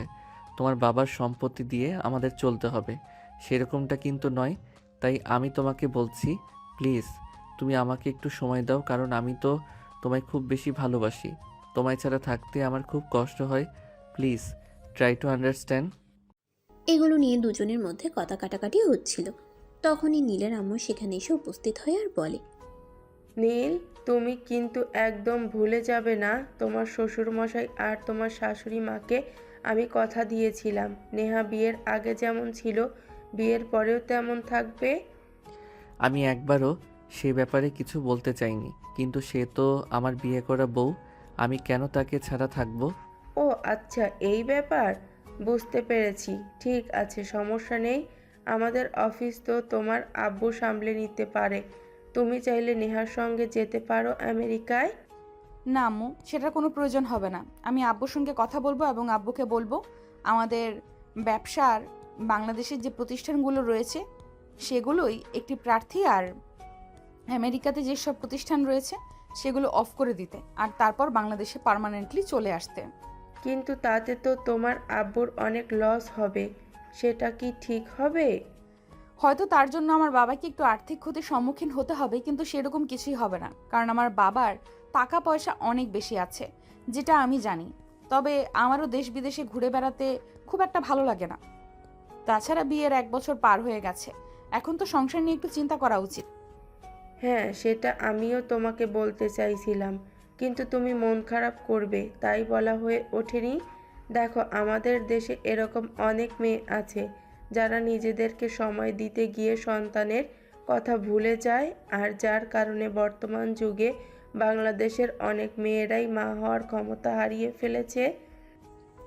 হ্যাঁ আন্টি, সেজন্যই আমি চিন্তা করেছি আব্বুর সঙ্গে কথা বলবো এবং যত দ্রুত সম্ভব আমেরিকার সমস্ত বিজনেস বাংলাদেশে নিয়ে আসার চেষ্টা করব। কারণ টাকা পয়সার পেছনে ছুটে জীবনের অর্থ বিলুপ্ত করতে চাই না। কারণ টাকা পয়সা সারা জীবন কামাই করা যাবে, তবে সন্তান না থাকলে জীবনের কোনো মূল্য নেই। হ্যাঁ নেহা, আমিও তোমাকে সেটাই বলতে চাই। দেখো, দুজনেই পড়াশোনা শেষ করেছি, বাবার ব্যবসার দেখাশোনা দুজনেই করছি। তবে এখনই আমাদের সময় নিজেদের সন্তান আর ভবিষ্যৎ নিয়ে চিন্তা করার। হ্যাঁ, একটা বাচ্চা কাচ্চা নেওয়াটা এখন খুবই জরুরি, কারণ বেশি সময় নিলে পরে হয়তো নেহা মা হওয়ার ক্ষমতা হারিয়ে ফেলতে পারে। এটা বর্তমানে বাংলাদেশের খুব কমন একটা প্রবলেম। তাই যা করবে তোমরা দুজন চিন্তা ভাবনা করেই করো, কারণ লাইফটা তোমাদের। আমরা জোর করে কোনো কিছুই তোমাদের ওপর চাপিয়ে দিতে চাই না। এই বলে নীলের আম্মু সেখান থেকে চলে গেল। আর তারপর নেহা আর নীল দুজনে মিলে সিদ্ধান্ত নিল নেহার বাবার সঙ্গে কথা বলবে। সে অনুযায়ী নেহা তার আব্বুকে ফোন দেয়। আসসালামু আলাইকুম আব্বু, কেমন আছো তুমি? আম্মু কেমন আছেন? ওয়ালাইকুম আসসালাম মামুনি, আল্লাহর রহমতে আমরা দুজনে খুব ভালোই আছি। তোমাদের কি অবস্থা? তোমরা কেমন আছো? আর তোমার শ্বশুর শাশুড়ি কেমন আছে? এই তো আমরা সবাই খুবই ভালো আছি। তোমার সঙ্গে একটা জরুরি বিষয়ে কথা বলার জন্য ফোন দিলাম। জানি না তুমি কি মনে করবে, কিন্তু আমার মনে হয় কথাটা বলা উচিত তোমাকে। হ্যাঁ বল, কিছু বলতে চাইলে তোমাকে আবার অপেক্ষা কেন করতে হবে? তুমি তো আমার একমাত্র মেয়ে, আমি তোমাকে সব কথাই শুনতে রাজি আছি। বল কি বলবে? আসলে আব্বু, আমি চাই তুমি তোমার বিজনেস এবং যা কিছু আছে সব কিছু নিয়ে পার্মানেন্টলি বাংলাদেশে চলে আসো। হ্যাঁ মামুনি, আমিও তোমাকে এরকম কিছু বলতে চাইছিলাম। আসলে এখন তোমার বিয়ে হয়েছে, সংসার হয়েছে, এখন তোমার উচিত একটা বাচ্চা কাচ্চা নিয়ে চিন্তা ভাবনা করা। এখন তুই প্রতিদিন বাংলাদেশে আর আমেরিকায় দৌড়াদৌড়ি করে নিজেকে কেন সময় দিতে পারছো না, আর নিজের ভবিষ্যৎ নিয়েও কোনো চিন্তা ভাবনা করতে পারছো না? কিন্তু আমি বাবা হয়ে তোমাকে এই বিষয়টা কীভাবে বলবো সেটাই ভেবে উঠতে পারছিলাম না, তাই বলা হয়ে ওঠেনি। ঠিক আছে, কোনো সমস্যা নেই, তুমি চিন্তা করো না, আমি যত দ্রুত সম্ভব সব কিছুই ব্যবস্থা করছি। এই কথা শুনে নীল আর নেহা দুজনেই খুব খুশি হয়। আর তারা কিছুদিনের মধ্যেই আমেরিকার সমস্ত ঝামেলা চুকিয়ে বাংলাদেশে চলে আসে। এরপর চলে গেল আরও 2 মাস। ইতিমধ্যে নেহার শরীরে কিছু ব্যতিক্রমী প্রভাব দেখা যাচ্ছে। নেহার ইদানিং খুব বেশি শরীর খারাপ করছে, মাথা ঘোরাচ্ছে। তাই নীল নেহাকে নিয়ে ডক্টরের কাছে গেল। ডক্টর নেহাকে কিছু টেস্ট করাতে বলল। আর টেস্টের রিপোর্ট আসলে নীল আর নেহা জানতে পারলো নেহা প্রেগনেন্ট। এই খবরটা শুনে নীল আর নেহা দুজনেই অনেক খুশি হলো। আর সঙ্গে সঙ্গেই তারা ক্লিনিক থেকে বের হয়ে একটা মিষ্টির দোকানে চলে গেল। সেখান থেকে তারা অনেকগুলো মিষ্টি নিয়ে নেহা মা হওয়ার আনন্দে সারা এলাকায় মিষ্টি বিতরণ করলো। আর তারপর তারা বাসায় আসলো। বাসায় আসতে না আসতেই রিমি নেহাকে জড়িয়ে ধরে চিৎকার করে বলতে লাগলো, ভাবি, তুমি জানো আজ আমাদের সবার জীবনের সবচেয়ে খুশির একটা দিন। আমাদের পরিবারে নতুন মেহমান আসতে চলেছে। জানো না তুমি আমাদেরকে কত বড় একটা উপহার দিতে চলেছো? আমাদের গোটা পরিবার তোমার কাছে কৃতজ্ঞ। আরে এটা এমন কি, মা হওয়াটা আমার জন্য খুব জরুরি ছিল। তুমি জানো না তোমরা কতটা খুশি হয়েছো। তার চাইতে আমি বেশি খুশি হয়েছি, কারণ একটা মায়ের কাছে তার সন্তানের আগমনের বার্তাটা কতটা খুশির সেটা যখন তুমি মা হবে তখন বুঝতে পারবে। হ্যাঁ মামুনি, তুমি একদম ঠিক কথাই বলেছ। মা হওয়া ছাড়া কখনোই মায়ের অনুভূতি বোঝা যায় না। তোমাকে অসংখ্য ধন্যবাদ আমাদের নতুন মেহমান আসার খবরটা দেওয়ার জন্য। তবে হ্যাঁ, আরেকটা কথা, আজ থেকে কিন্তু তোমার কোনো কাজ করা চলবে না। না তো ব্যবসা আর না তো বাড়িতে সব কিছু আমরা সকলে সামলে নিব। তুমি এখন থেকে ফুল রেস্টে থাকবে। তোমার পেটে আমাদের পরিবারের নতুন সদস্য আসতে চলেছে। এভাবেই শুরু হলো নীলের পরিবারে খুশির জোয়ার। আর সবাই মিলে সুখে শান্তিতে একসঙ্গে বসবাস করতে লাগলো। আর অপেক্ষা করতে লাগলো কখন তাদের কোলে নতুন মেহমান আসবে। তো ভিউয়ার্স, আমরা আর তার জন্য অপেক্ষা না করে চলুন আজকের মতো বিদায় হই। দেখা হবে আবারও নতুন কোনো গল্পে। সে পর্যন্ত সবাই ভালো থাকবেন, সুস্থ থাকবেন এবং গল্পটি ভালো লাগলে অবশ্যই কমেন্ট করতে ভুলবেন না। সমাপ্ত।